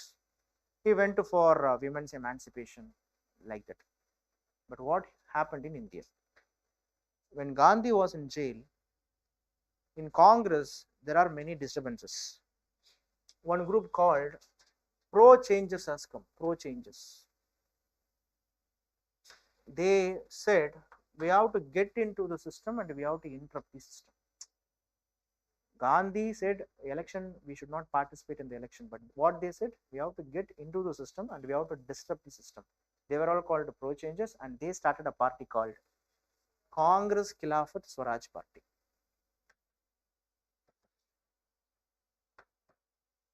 Congress Khilafat Swaraj Party. But the Swaraj Party was short-lived. From 1923 till 1925 only the Swaraj Party was inactive. Swaraj Party, why it was short-lived means its president C.R. Das died in 1925, and after that, from Swaraj Party, many leaders they went outside and they joined with the British, and many people started to see Swaraj Party was supporting only for Hindu cause, because leaders like C.R. Das, leaders like uh, there was a fellow called not Motilal Nehru, Lala Lajpat Rai, Madan Mohan Malviya, N.C. Kelkar, இவங்கெல்லாம் என்ன சொல்றாங்கன்னா pro சேஞ்சர்ஸ்னு சொல்லக்கூடிய Swaraj party it's supporting for Hindu nationalism அப்படின்ட்டாங்க. So many leaders from Swaraj party they left Swaraj Party and they mingled with some other parties. So Swaraj Party was a short-lived party, but it was taken. But the party it didn't come out of Congress. Within the Congress, the Swaraj Party was there. Congress ku vella vandala idu aarmikala. Within the Congress, the Swaraj Party was there. Within the Congress, but there was another group called No Changes. This No Changes are the one who engaged in the constructional activities. Constructional activities. Constructional activities na enna appadina, sorry, it is constructive, not constructional, it is constructive. They engaged in the constructive activities. Constructive activities அப்படின்றது என்னன்னா, they said Gandhi somehow is going to come. We have to educate the masses what is true satyagraha. உண்மையான சத்தியாகிரகானா என்னன்னு காந்தியோடைய சத்தியாகிரகாவை என்ன அப்படின்றத சொல்றது தான் நம்மளுடைய வேலைன்னு சொன்னாங்க இவங்க. So they are all called no changes. Question எப்படி வரும்னா, who are all pro changes, who are all no changes. No சேஞ்சஸ்ன்னு எடுத்துக்கிட்டீங்கன்னா சிஆர்னா யாரு, ராஜகோபாலாச்சாரி. ஓகே, நோ சேஞ்சஸ்ல எடுத்துக்கிட்டீங்கன்னா சர்தார் வல்லபாய் பட்டேல். நோ சேஞ்சஸ்ல Asif Ali. Okay, and doctor Rajendra Prasad. இவங்கெல்லாம் நோ சேஞ்சஸ். எங்க மாட்டுவீங்க தெரியுமா? மோதிலால் நேருன்னு கொடுப்பாங்க. Motilal Nehru was not a no changer, he was a pro changer. In pro changer Lala Lajpat Rai. In bro changes, bro changes எடுத்துக்கிட்டீங்கன்னா ஓகே, லாலா லஜ்பத் ராய், என்சி கேல்கார் அப்படின்னு ஒருத்தர் இருக்கார். Okay, Motilal Nehru. So these and Lala Lajpat Rai, C.R. Das, இவங்கெல்லாம் யார் சார் அப்படின்னா ப்ரோ சேஞ்சஸ். மதன் மோகன் மலாவியா. Got it? After the withdrawal of non-cooperation movement, there was another leader emerged. He founded a liberal nationalist party.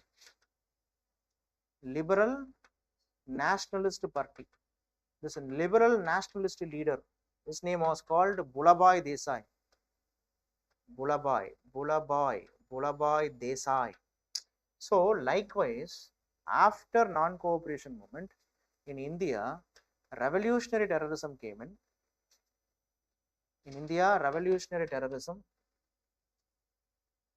okay, revolutionary terrorism phase 2 came in. In India, communism came in. இந்தியாவில் என்னென்ன வந்தது? கம்யூனலிசமும் வருது. Communalism, socialism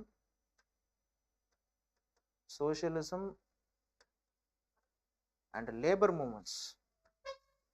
Socialism, labor movements, everything started to come after the withdrawal of non-cooperation movement. When communism came, you have to study like communism, how it came. 1924, okay, M.N. Roy founded the Communist Party of India.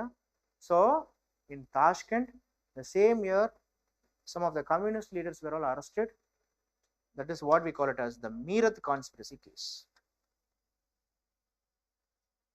Sorry, it is called the Kanpur conspiracy case.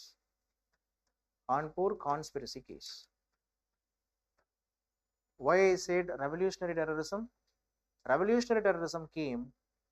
There was a party called, what party it is? என்ன party வந்துச்சு revolutionary terrorismத்துல? Hindustan, there is no. அது later. HRA, Hindustan Republican Association. It was started in 1924.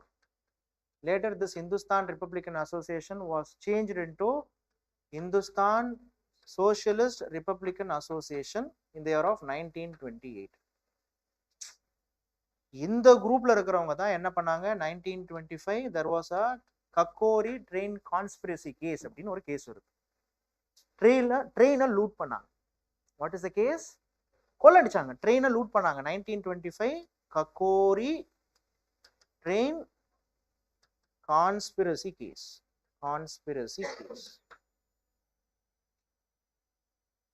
புரியுதுங்களா? இந்த Hindustan socialist Republican அசோசியேஷனுடைய leader தான் பகத்சிங், ராஜகுரு, சுகுதேவ். இவங்க தான் லாகூர் conspiracy கேஸுக்கு காரணம். லாகூர் கான்ஸ்பிரசி. வாட் இஸ் லாகூர் கான்ஸ்பிரசி? லாகூர் கான்ஸ்பிரசின்றது ஒண்ணுமே கிடையாது. பகத்சிங்கோடைய லீடரான பகத்சிங்கோடைய குரு யாருன்னா லாலா லஜ்பத் ராய். இந்த பியூட்டி என்னன்னா, லாலா லஜ்பத் ராய் இந்து நேஷனலிஸ்ட். பகத்சிங் கடவுள் நம்பிக்கை இல்லாதவர். ஆனா அரசியல் ரீதியா லாலா லஜ்பத் ராயை ரொம்ப பிடிக்கும். Bhagat Singh, he believed his political mentor was Lala Lajpat Rai, but Lala Lajpat Rai was killed. He was attacked. He was lathi charged in 1928 because he opposed the Simon Commission. The reason for the lathi charges, Saunders, the assistant superintendent of police. So in the year of 1928, after this event, in 1929, Bhagat Singh, Rajguru, Sukhdev, the three of them killed Saunders. That is what we call it as Lahore conspiracy case. So Bhagat Singh belonged to HSRA. And the same Bhagat Singh in 1929, he thrown a bomb on Delhi Legislative Assembly. Okay, Delhi Central Legislative Assembly bomb case. So this Bhagat Singh was captured in 1929 and he was given death sentence. He is going to be hanged in the year of March 1931. உங்களுக்கு ஒரு விஷயம் தெரியுமா? Bhagat Singh during non-cooperation movement he followed Gandhi. Bhagat Singh non-cooperation movementல participate பண்ணாரு காந்திக்காக. So the so-called Bhagat Singh itself the supporter of Gandhi during non-cooperation movement. The fact. So revolutionary terrorism came in, communalism came in. Understand why communalism means. There was a leader called Muhammad Ali Jinnah. He was initially a Congress wala, but after 1920 he was not in Congress. He went to Muslim League. Jinnah went to Muslim League. Okay, understand, Muhammad Ali Jinnah was called ambassador of Hindu Muslim unity till 1920. But later, this Jinnah, he stood for Muslim communalism. He stood for Muslim nationalism. So the Muslim League, okay, they were all not in the thought process of mingling with the Congress. So this communal issues were all there. Muslim League demanding for their, okay, till 13, understand, till 1913, the Muslim League, okay, somehow they were all idle in their nationalistic process. But in the year of 1930, there was a Muslim League leader. His name was called Muhammad Iqbal. The Muhammad Iqbal da enna pandறாரு? First time he was demanding a separate country for Muslims. This Muhammad Iqbal, for remembered for Sare Jaham Se Acha or song irukku.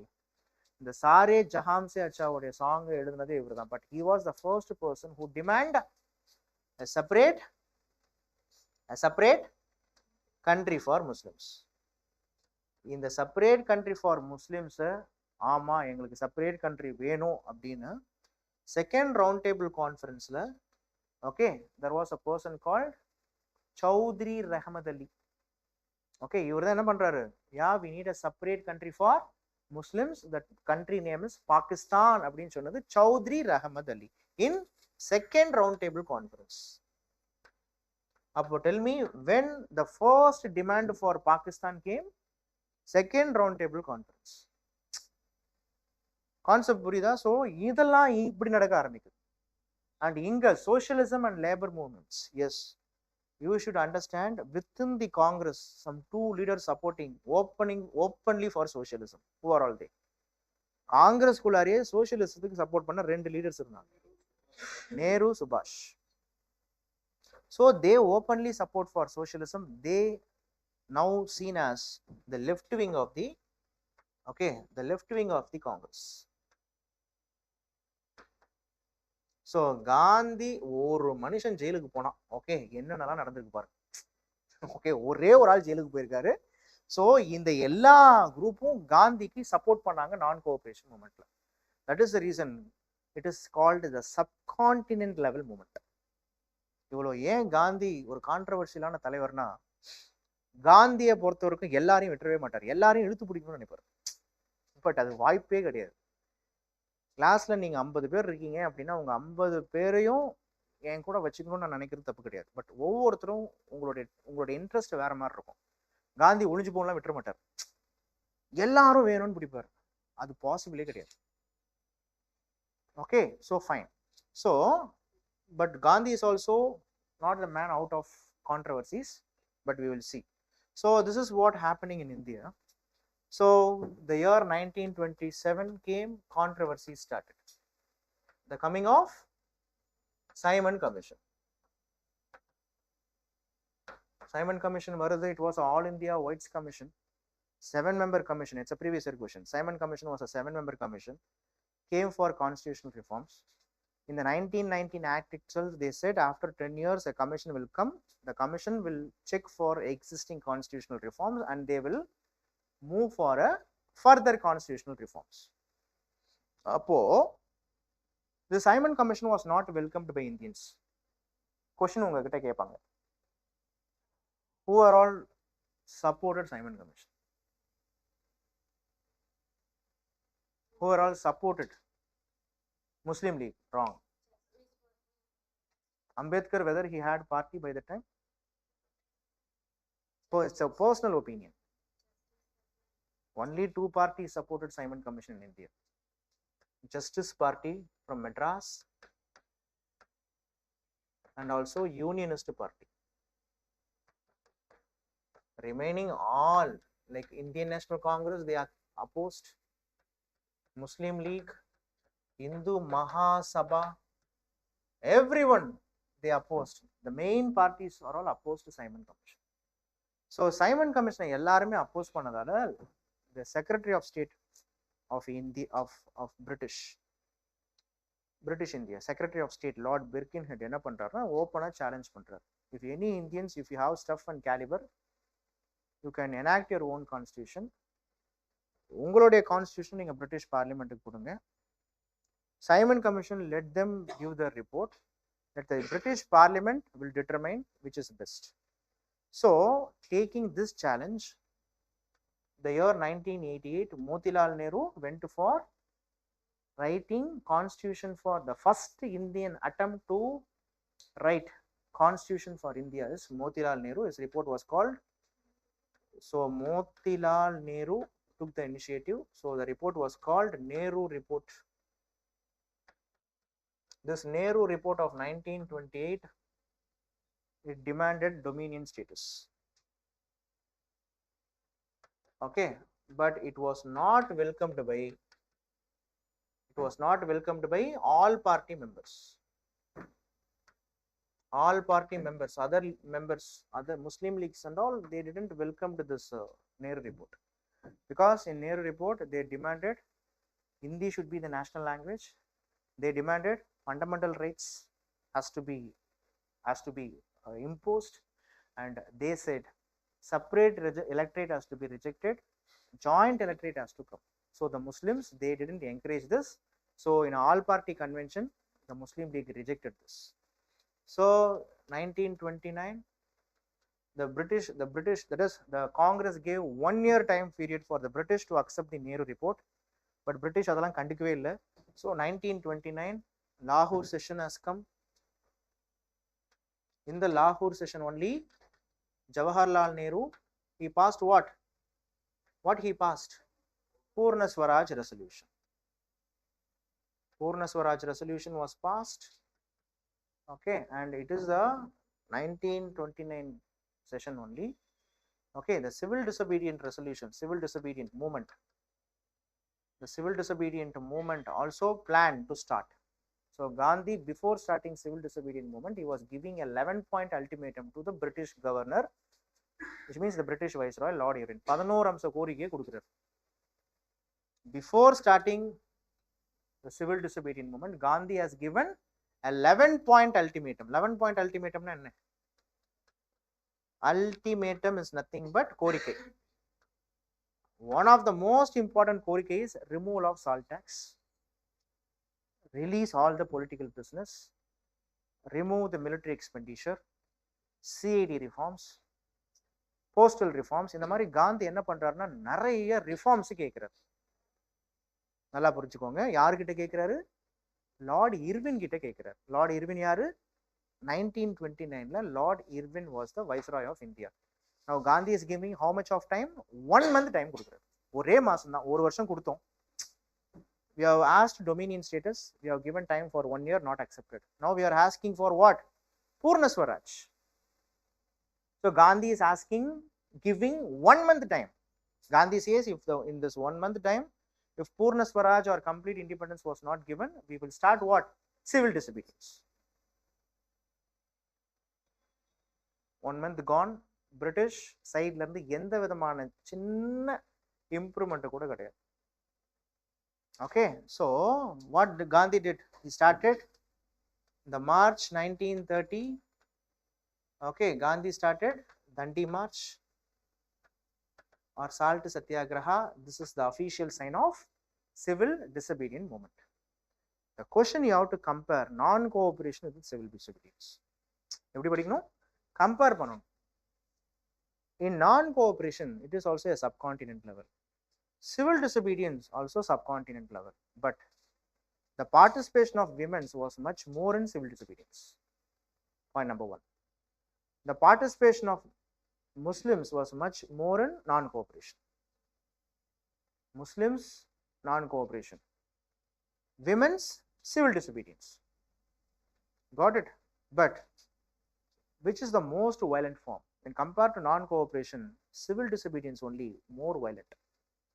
When compare civil disobedient, quit India only more violent. புரியுதா? Compare பண்ணி படிக்கணும். In civil disobedience, okay, the royal class women's, like the popular leaders women's, அவங்களுடைய குடும்ப பெண்கள் இவங்கெல்லாம் participate பண்ணாங்க in civil disobedience. Civil disobedience, many communist leaders were all participated.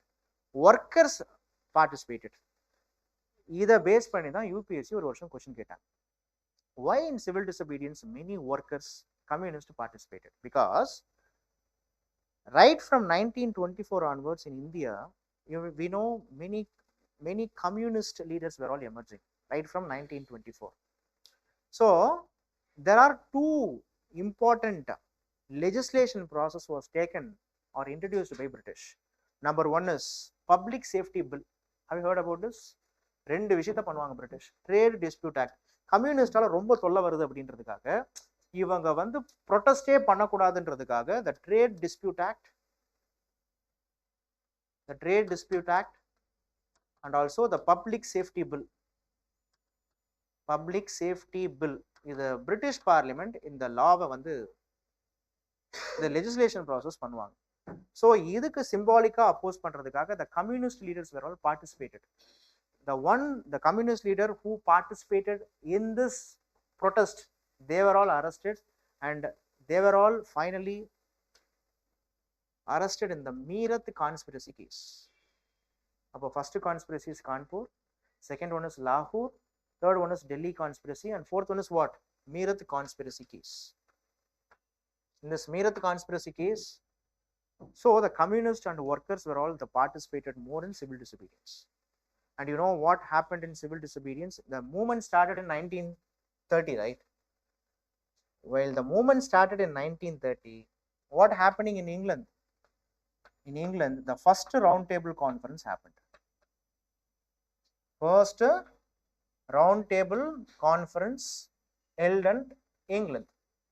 It was postponed because the British Prime Minister said, without, it is like Ram Leela without Ram.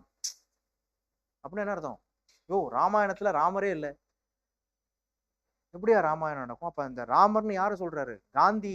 Gandhi இல்லைன்னு அதுக்காக காந்தியை நீங்க ராமர்லாம் நினைக்க கூடாது, அவர் கிருஷ்ணர் அவரு. ஓகே, ஏன்னா அப்படி சொல்றாரு. It's a term actually. It was a Ram Leela without Ram. அப்போ காந்தியை கூப்பிட்டுவாங்க. Gandhi has to come in the second round table conference. But now the pressure is for Lord Irwin. So Lord Irwin, now he has sent a message to Gandhi that he will accept certain points in the 11-point ultimatum. So in the year of 1931, okay, in the year of 1931, there was a session happened. Okay, Karachi session. Okay, session happened. In the Karachi session only, Gandhi said that he is going to accept the Gandhi-Irwin Pact. The Gandhi-Irwin Pact is also called as, what is Gandhi-Irwin Pact? Gandhi-Irwin Pact is also called as Delhi Pact. Gandhi enna solraru? What Gandhi says? Gandhi-Irwin Pact na accept panika porendra. In this Gandhi-Irwin Pact only, okay, Gandhi said that, listen, I said initially the 11-point ultimatum was given by Gandhi. He was asking Lord Irwin to accept this 11-point. He didn't accept it. But now Lord Irwin says, I will accept this 11-point ultimatum with some changes. Gandhi initially said release of all political prisoners. But Irwin says, I will release the political prisoners, those who engage in the non-violence activity. About what Irwin indirectly coming to say? Bhagat Singh, Rajguru, Sukhdev, they were all in jail now. நான் release பண்ண மாட்டேன்றத மறைமுகமா சொல்றாரு. காந்தி இதை accept பண்ணிக்கிறார். That is the controversy. Gandhi now have veto power. If Gandhi would have said, no, you are going to hang him, he was a very young boy, at least give them lifetime imprisonment சொல்லியிருந்தா என்ன ஆயிருக்கும்? கண்டிப்பா life time imprisonment கொடுத்துருப்பாங்க. So Gandhi இங்க வாயே திறக்கல. நான் letter போட்டேன்னு சொல்றாரு, ஆனா யாருக்கு போட்டாருன்னு நமக்கு தெரியல. ஸோ இந்த மாதிரி தான் என்ன ஆயிடுச்சு அப்படின்னா, by the month of March 1931, okay, Bhagat Singh is going to be getting hanged. So the same year Karachi session is going to take place. Gandhi says that I am going to accept Gandhi-Irwin Pact. So when the Gandhi moves towards the ways of Karachi, Gandhi ki black flag காமிக்கிறார். இந்த black black காமிக்கிற பழக்கத்தையே இந்தியாவில் ஏற்படுத்தினது காந்தி தான், தெரியுமா உங்களுக்கு? 1921 when the British prince came here, he showed black flag to the British prince. நீ விதைத்த விதையெல்லாம் உன்னை அறுக்க காத்திருக்கும்ன்ற மாதிரி அடுத்த 10 வருஷத்துல என்ன பண்றாங்க? காந்திக்கே பிளாக் பிளாக் காமிக்கிறாங்க. இப்போ மோடிஜிக்கு காமிச்சிட்டு இருக்காங்க ஆக்சுவலா. ஓகேவா? ஸோ இந்த மாதிரி தான் பிளாக் பிளாக் டெமான்ஸ்ட்ரேஷனை இந்தியாவில் ஒரு பொலிட்டிக்கல் அஜெண்டாவே வச்சிருந்தது யார் சார்னா காந்தி. பிடிக்கலையா காமிடா பிளாக் பிளாக் அப்படின்ற மாதிரி. ஸோ இந்த மாதிரி தான் காந்தி அரசியல் பண்ணிட்டு இருந்தார். So this Karachi session remembered for what? Fundamental rights resolution was passed first time in the Congress session. The president was Vallabhbhai Patel. The one who passed the fundamental rights resolution was Jawaharlal Nehru. President Sardar Vallabhbhai Patel. The one who passed the resolution of fundamental rights was Jawaharlal Nehru. So Gandhi-Irwin Pact signed, Karachi session was okay, and Gandhi, he also said that he is going to attend the second round table conference that is going to held on the same year 1931. So Gandhi இங்கிலாந்துக்கு போயிட்டார், second round table conference. இங்கிலாந்துல second round table கான்ஃபரன்ஸை பார்த்தீங்கன்னா அது சரியான தமாஷா இருக்கு. Because இந்த second round table conference only Gandhi is speaking for Indian independence. Remaining all the Indian leaders வாயே திறக்க மாட்டாங்க. டேய் கொஞ்சமாவது இந்தியன் இண்டிபெண்டன்ஸ் பத்தி பேசுங்கடா. நோ தாத்தா நான் அதுக்காகலாம் வரல, இப்போ எதுக்காக வந்தீங்க? Okay, so in the second round table conference, the main agenda is whether the depressed section can be given separate electorate or not. Gandhi முடியவே முடியாதுன்றார். No, not at all accepted. British என்ன சொல்றாங்க? If you are not at all accepted, you go ன்றாங்க. Because British உடைய agenda காந்தியை second round table கான்ஃபரன்ஸுக்கு வர வைக்கணும், வர வச்சாச்சு. What is agenda of British? நாளைக்கு வரலாறு தப்பா பேசக்கூடாது. என்னன்னு? Second round table conference Gandhi வரலன்னு பேசக்கூடாது. ஆனா காந்தி மட்டும்தான் இந்தியன் இண்டிபெண்டன்ஸ். என்னடா பிரிட்டிஷ் நம்மள அந்த அளவுக்கு மரியாதை கொடுத்து கூப்பிடுறாங்கன்னு பொழுதே அவர் தெரிஞ்சிருக்கணும். ஏதோ உள்ளார வில்லங்க இருக்கு அப்படின்னு தெரிஞ்சிருக்கணும் இல்லையா? But there the agenda is different. So Gandhi seriously opposing the separate electorate for depressed sections. இந்தியாவில் டிப்ரெஸ்ட் செக்ஷனுக்கு செப்பரேட் எலக்டரேட்டே கொடுக்க கூடாதுன்றாரு காந்தி.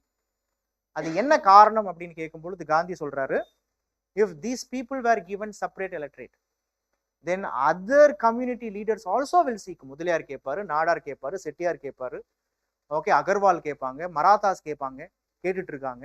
ஸோ இந்த மாதிரி இந்தியாவை உடைக்கிற பிளான் தான் அதுன்றாரு காந்தி. பட் அதெல்லாம் கண்டுக்கவே இல்லை, செல்லாதுன்னு சொல்லிட்டாங்க. ஸோ 19 கோவத்தோட காந்தி வெளில வந்துட்டார். செகண்ட் ரவுண்ட் டேபிள் கான்ஃபரன்ஸ்ல இருந்து இறங்குறாரு, இந்தியாவில் அரெஸ்ட் பண்ணிடுறாங்க. So Gandhi after second round table conference he came to India. Okay, so immediately he was arrested. 15 months of rigorous imprisonment was done. So while Gandhi was in jail in the year of 1932, the third round table conference taking place. Everything was set. Third round table conference. In the third round table conference only, the so-called communal award was given. What is it? MacDonald Award. It is also called as MacDonald. Who is MacDonald? Abdina, his name was Ramsay MacDonald. He was the British Prime Minister. He only says that this MacDonald Award says that depressed section also will be given separate electorate. So, idukkaga in the year of 1932, September, Gandhi went for a fast unto death. Gandhi na pottu vechittu pongal saaprom nenichingladandra mari, he is going for a fast unto death. Gandhi எப்போ fast and death போனாலும் அவருக்கு தெரியும் நம்ம சாவ மாட்டோம், but வெளியில இருக்கிறவனுக்கு தெரியாது. அதான் காந்தி. ஓகேவா? ஸோ இதெல்லாம் காமெடியா இருக்கும். ஆக்சுவலா செகண்ட் வேர்ல்டு வார் அப்போ Indian peoples were all dying, please give ஃபுட்னு கேட்பாங்க வின்ஸ்டன் சர்ச்சில் கிட்ட. வின்ஸ்டன் சர்ச்சில் சொல்லுவார், why Gandhi didn't die it அப்படின்வாரு. ஓ அந்த ஆள்லாம் சாவ மாட்டாயா, 50 நாள் கூட சாப்பிடாம இருப்பான், நீ இருப்பியாயா அப்படின்ற மாதிரி. ஸோ காந்தியோடைய கான்செப்டே என்ன அப்படின்னா, he want to influence people. So in the year of 1932, Gandhi went to fast and to death. So there was a people protest. ஒரே கலவரம் நடக்குது. அது காரணம் அம்பேத்கர் தான்றாங்க. ஸோ வேற வழி இல்லாம பொலிட்டிக்கல் ப்ரெஷர்ஸால அம்பேத்கர் என்ன பண்றாரு, Gandhi was giving an idea. Mr. Ambedkar, you no need to go for separate electorate. Okay, what? You don't need to go for separate electorate. என்ன பண்ணலாம், ரிசர்வேஷன் கொடுத்துருவோம் அப்படின்னு ரிசர்வேஷன் கொடுக்குறாங்க. அப்போ உங்களுக்கு தெரிய வேண்டிய ஒரு விஷயம் என்னன்னா, sir, Gandhi he also fought for untouchability, but Gandhi he supports for varnashrama dharma. Gandhi supports for varnashrama dharma, that is the fact. But he was asking the upper caste Hindus to treat the lower caste Hindus as par with them. But Ambedkar says it is because of varnashrama dharma the social evils was happening. So remove varnashrama. That is the agenda of Ambedkar. Ambedkar by 1930s itself he says the only religion that rejects the caste system was Buddhism. Even in Jainism there was some division is there. Even in Islam there was a division is there. So he supports for Buddhism, but Ambedkar also fought for untouchability. Gandhiji also fought for untouchability, but the way was different. So Gandhi says we will give reservation rather separate electorate. So this was accepted by Ambedkar. This only has finally come as Gandhi Ambedkar Pact or Pune Pact. இந்த ஏரியால chronology அதிகமா இருக்கும். ஒன்னு important. This is the area of chronology. So this Pune Pact nullified MacDonald's Award and reservation came in. So this concept of reservation and the Simon Commission report finally came in the year of 1935 Government of India Act. Government of India Act தான் பிரிட்டிஷோடைய சட்டம். Second round table கான்ஃபரன்ஸ்ல என்னென்ன discuss பண்ணாங்களோ அது ஆக்டா வந்தது. Simon commission என்ன சொன்னாங்களோ அது ஆக்டா வந்தது. Government of India act 1935. Please study 1909, 1990, 1935 Government of India Act. Frequently it was in previous year questions. This Government of India Act only has given what? Yeah, it has given political or provincial autonomy. It has given a provincial autonomy. 1919 Act given provincial diarchy. This has given provincial autonomy. Okay, now bicameralism, it will come in center also. The first act that speaks about Indian federalism is Government of India Act, but it was not come varala center la, but இப்படி தான் இருந்தது. So before that you need to understand another concept called 1934. There was a year of 1933. நல்லா புரிஞ்சுக்கோங்க. 1933 Gandhi once again he dismantled what? Civil disobedient movement. Gandhi, when he dismantled the civil disobedient movement, Gandhi, when he dismantled the civil disobedient movement, Subhash Chandra Bose, he openly says Gandhi as a political leader failed. So after 1933, Mr. Subhash was not so active in Congress Gandhian politics. He went for a foreign tour, European tour. There he got inspired by Benito Mussolini and also this, our beloved German Adolf Hitler. Okay, so after coming to India, after European tour, when he comes to India, Subhash, he openly lauds for extremism and also military secession. Gandhi oடைய நான் கோஆபரேஷன்லாம் set ஆகாது, அவுடேட்டட்னு சொல்றாரு சுபாஷ். So இது ஒரு பக்கம் இருக்கு. And in the year of 1934 there was a party called Congress Socialist Party was founded. It's a previous year question. Congress Socialist Party. This Congress Socialist Party was founded by Acharya Narendra Dev and Jayaprakash Narayan. It's a previous year question.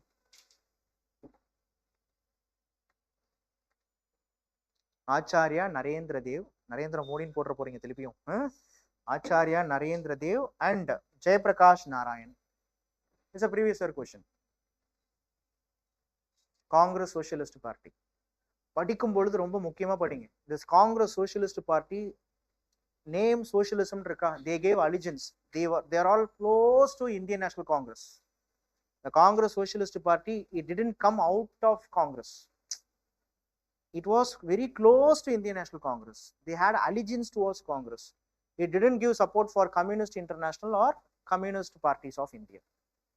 பேரு தான் socialism, but they have allegiance with Indian National Congress. They believed in the democratic socialism. இந்த மாதிரி ஏரியாலாம் full focus பண்ணி படிக்கும். So then Government of India Act. So based on Government of India Act, election was taking place from 1937 to 1939. Okay, the Congress ministries found out of the 11 province, 8 province, 7 plus 1. The Congress ministries formed at 8 provinces. Why 7 plus 1 means in a state, in a province, Congress gave support for another party. So unitedly they joined party. So 1939 la enna agudhu? Listen, 1939 World War II starts. When the World War II starts, inga dhaan point pananum.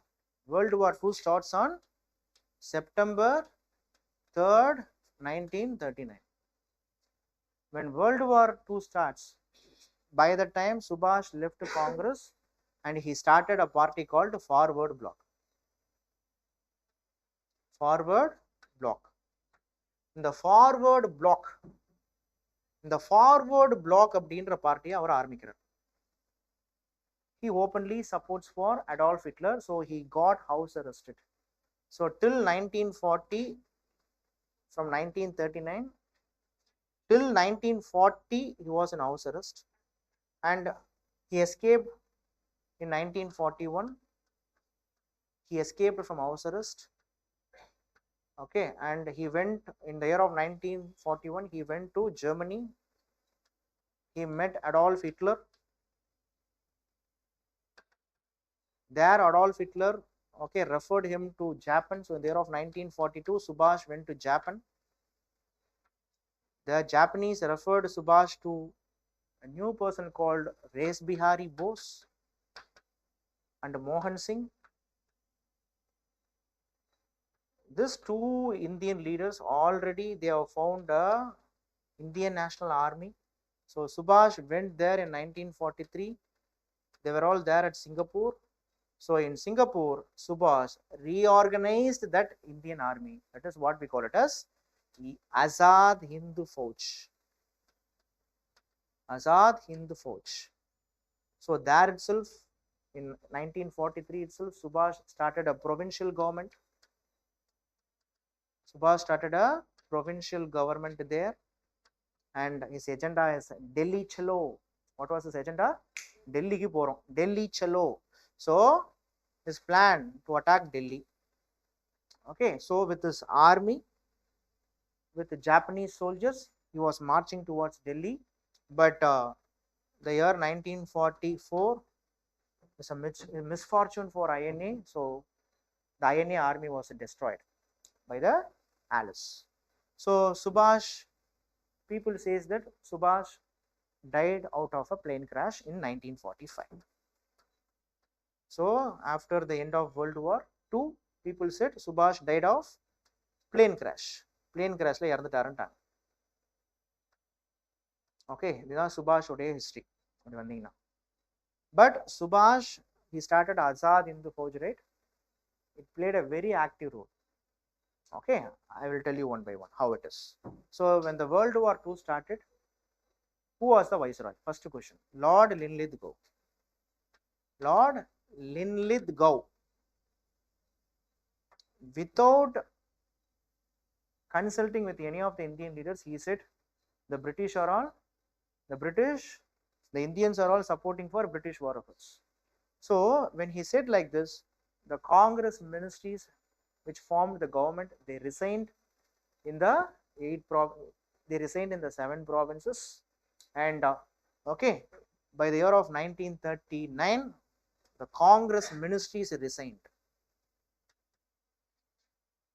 But when the Congress ministries, when they resigned, what about the Muslim League? The Muslim League in 1939, they said, what they said? I am going to support for British war efforts. And the year 1940 remembered for Muslim League Lahore session. The Muslim League Lahore session, they openly said Pakistan. Pakistan resolution was made. What is Pakistan? Punjab. P for Punjab, A for Afghanistan, K for Kashmir, I for Indus River, Sindh province. They said we want Pakistan. After 1940, Jinnah வாயிலிருந்து வரதே I want Pakistan தான். புரியுதா? So Pakistan, the concept of Pakistan came, and Jinnah உடைய philosophy எடுத்துக்கிட்டீங்கன்னா, this is what we call it as Jinnah two nation theory. Jinnah two nation theory. So what Jinnah says, there should be 2 countries. There should be 2 countries. One country is Pakistan for Muslims, and another country is Hindustan, that is India, for Hindus. This is Jinnah two nation theory. You want to divide nation based on religion. So Jinnah is demanding for separate Pakistan. This is the scene after 1940. So in India, the year 1940 remembered for August offer. August offer is nothing but Lord Linlithgow says, after World War II, we will give you dominion status. Congress காரங்க அதெல்லாம் ஒத்துக்க மாட்டேன்றாங்க. Dominion status கொடுக்க போறோம் பொழுது அதெல்லாம் வேண்டான்றாங்க. Because 1928ல கேட்டது ஏன் 1940ல சொல்றீங்க? வேண்டாம், rejected. What happens in 1941? So Gandhi says we will start an individual civil disobedience movement or individual satyagraha. So individual satyagraha started. Individual satyagraha. This is called Delhi Chalo movement.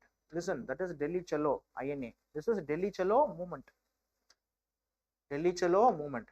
My dears, Gandhi started, but the first person who got arrested by individual civil disobedience is who? This is also called individual civil disobedience. Who? Acharya Narendra Deva. இவர் தான் முதல்ல arrest ஆகுறாரு. Second Jawaharlal Nehru. But Gandhi didn't arrest it. Gandhi started, but other leaders were all arrested. Year 1942, so important. Japanese were all, it was a full-fledged world war. Pearl Harbor was under attack. Germany attacking Russia and Russia attacking Germany. So it was a full-fledged world war. So in 1942, as Japanese is attacking Southeast Asian countries, even the Japanese attacked British colony like India, Madras, Visakhapatnam, Calcutta were attacked. So many of the leaders, world leaders, requesting Winston Churchill to go a pacifist policy with Gandhi. அமைதியா போங்க, காந்தியோட help தேவை. Only Gandhi can do miracles. Though he was an old man, the people of India believe in him. If Gandhi says, if Gandhi supports, definitely would have winning in the war efforts. Come on, seek Gandhi's help அப்படின்னு கேட்குறான்.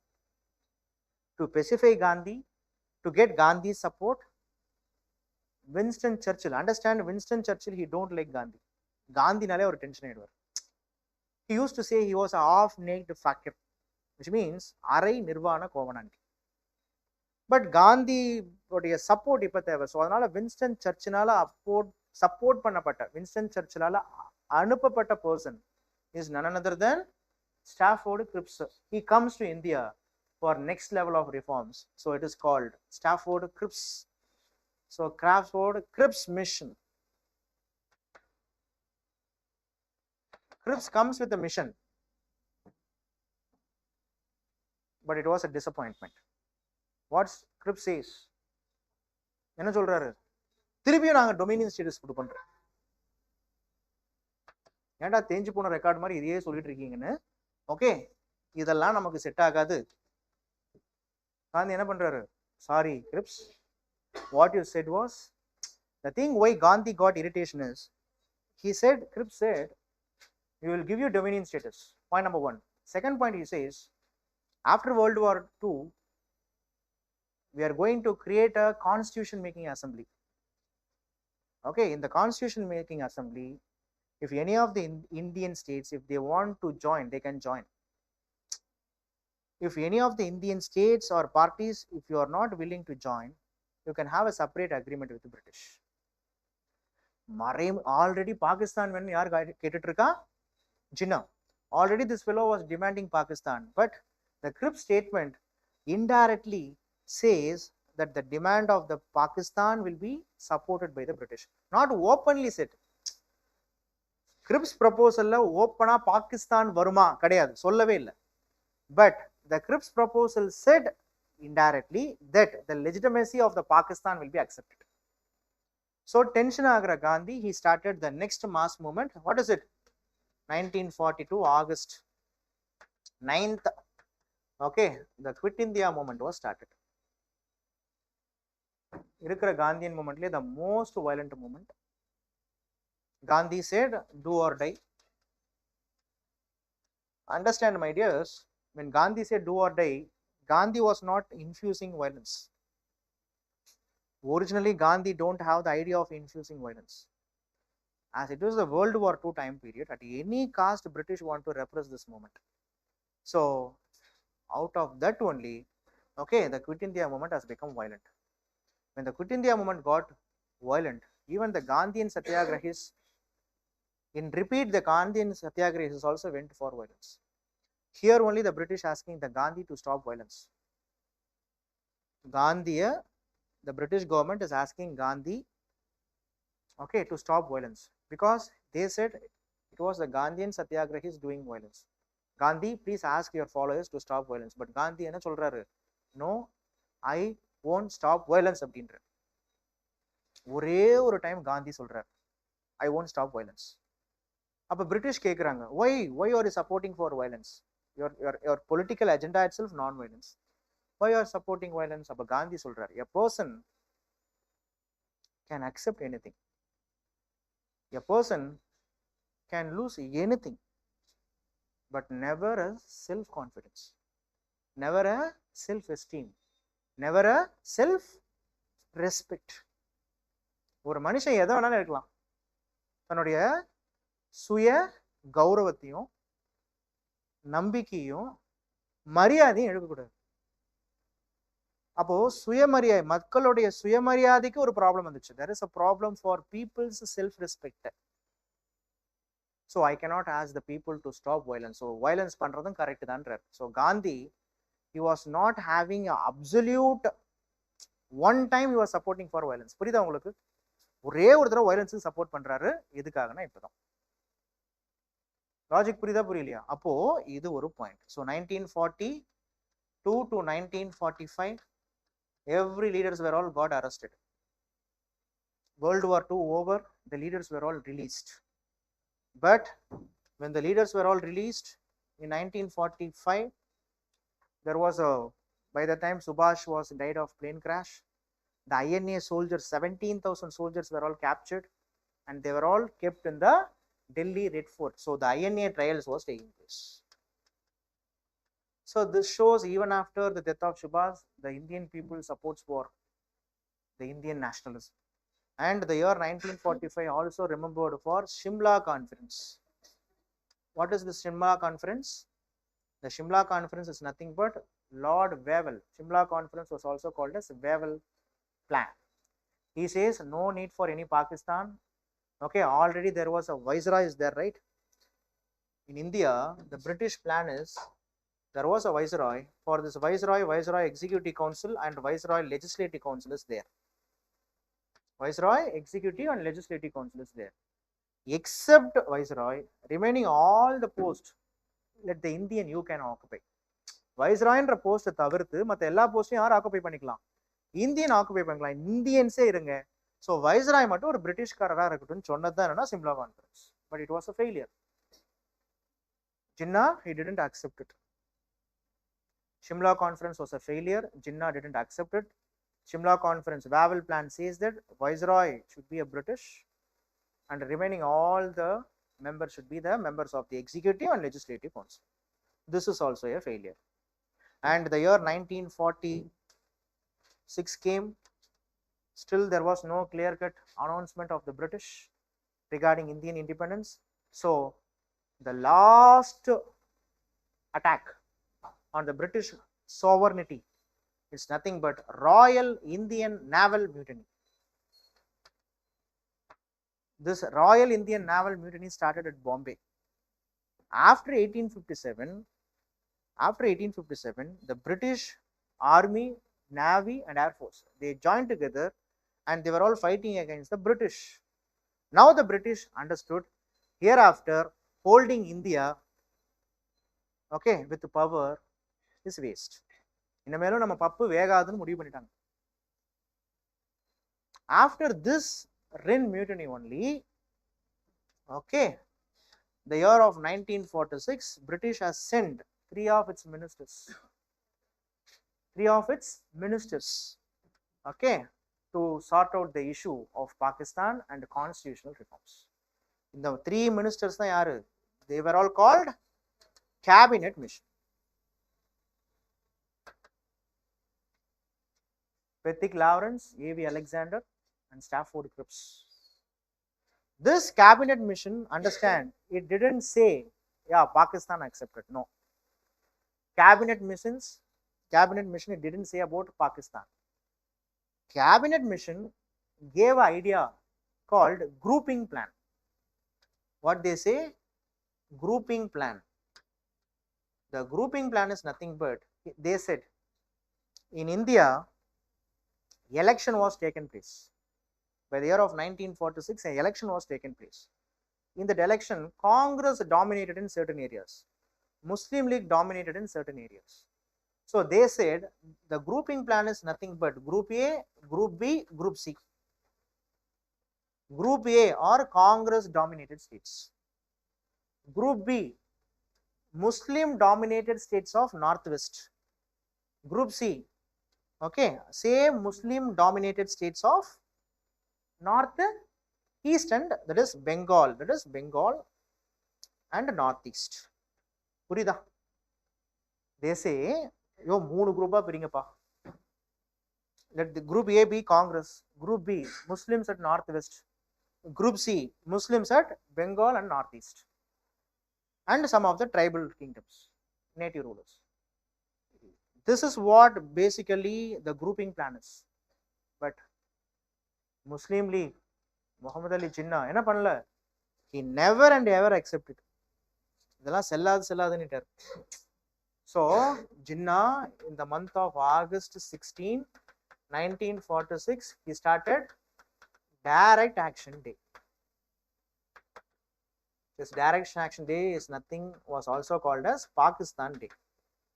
So India, wherever Muslim masses is there, Muslim major or Muslim minor, angalam violence attached, violence.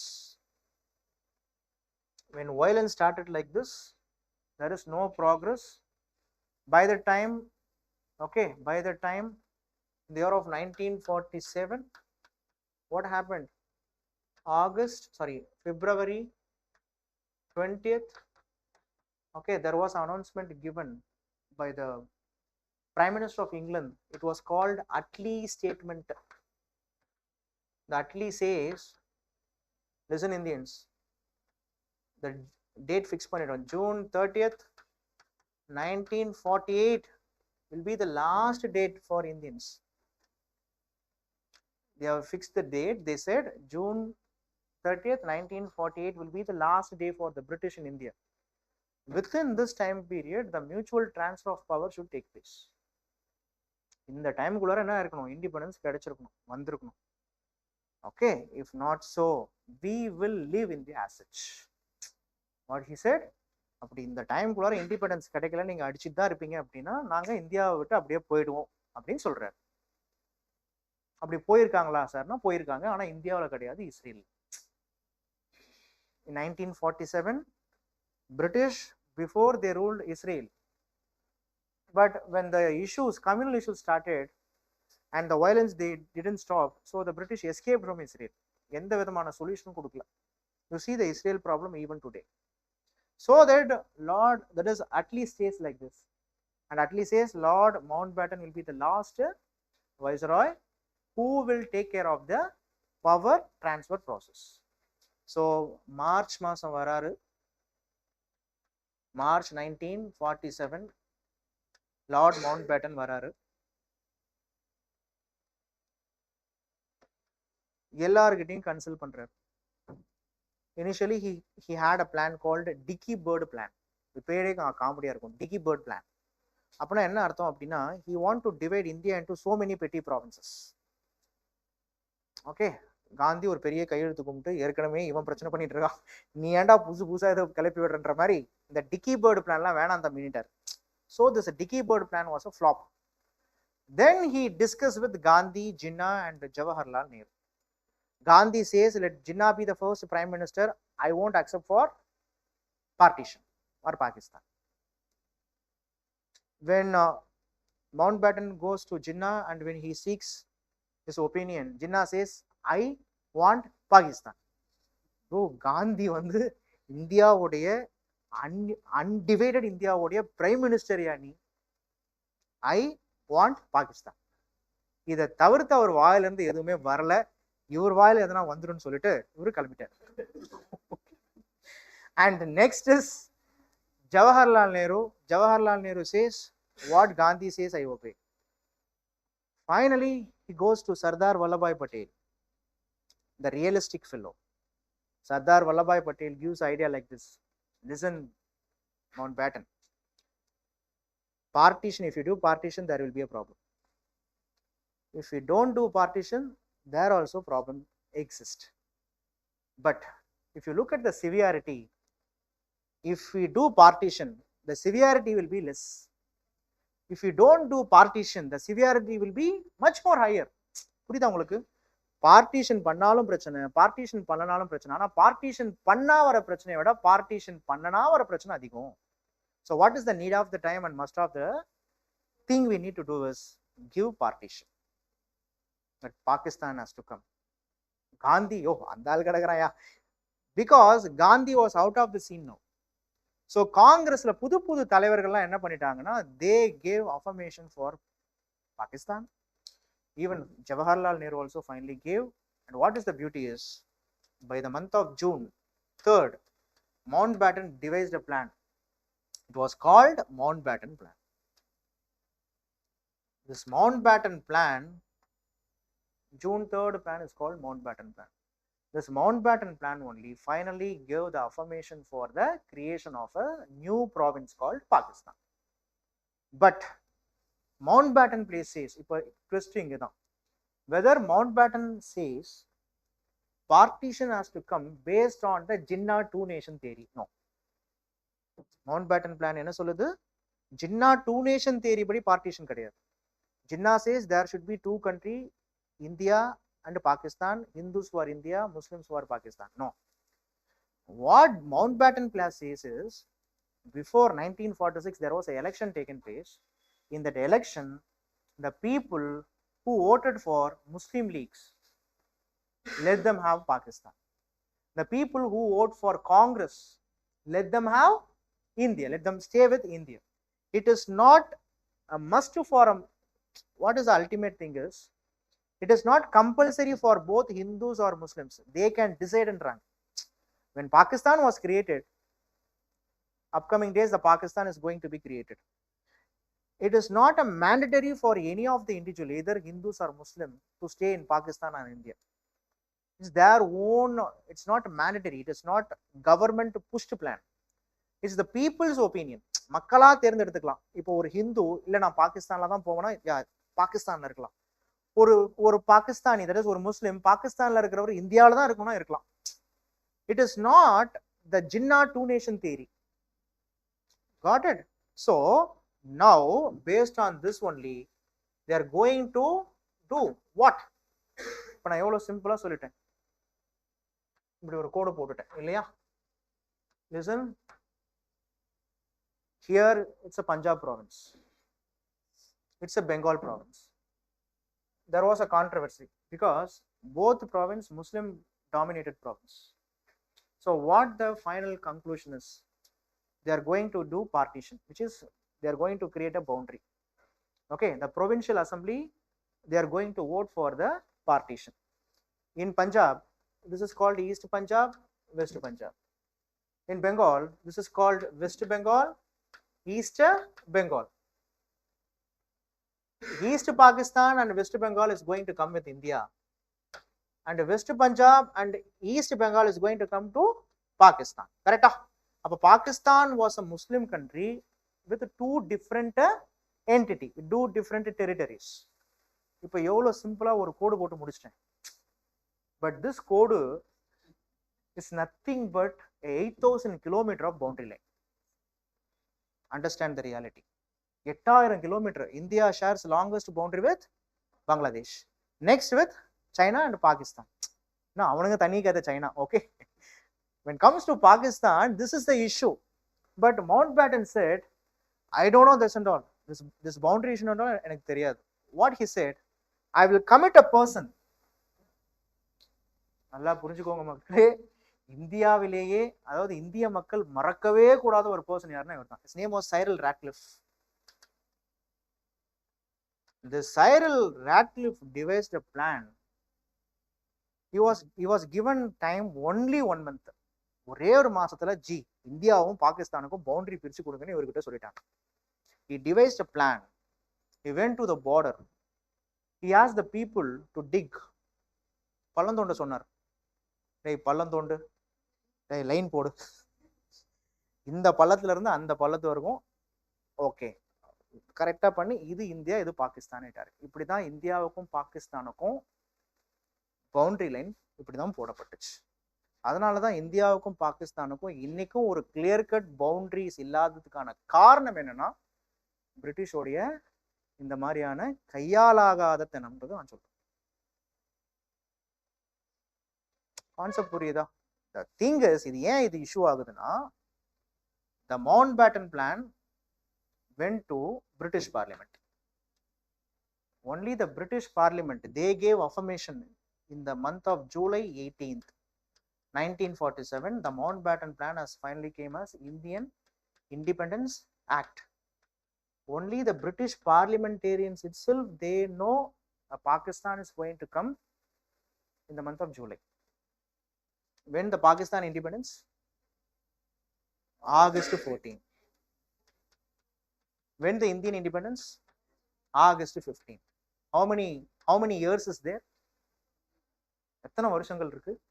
Only 1 month தான் ஆக்சுவலா. 1 month தான். ஜூலை பாருங்க. Okay, 1 monthக்கும் கம்மி. So 1947. Now understand the reality. The day of independence has come.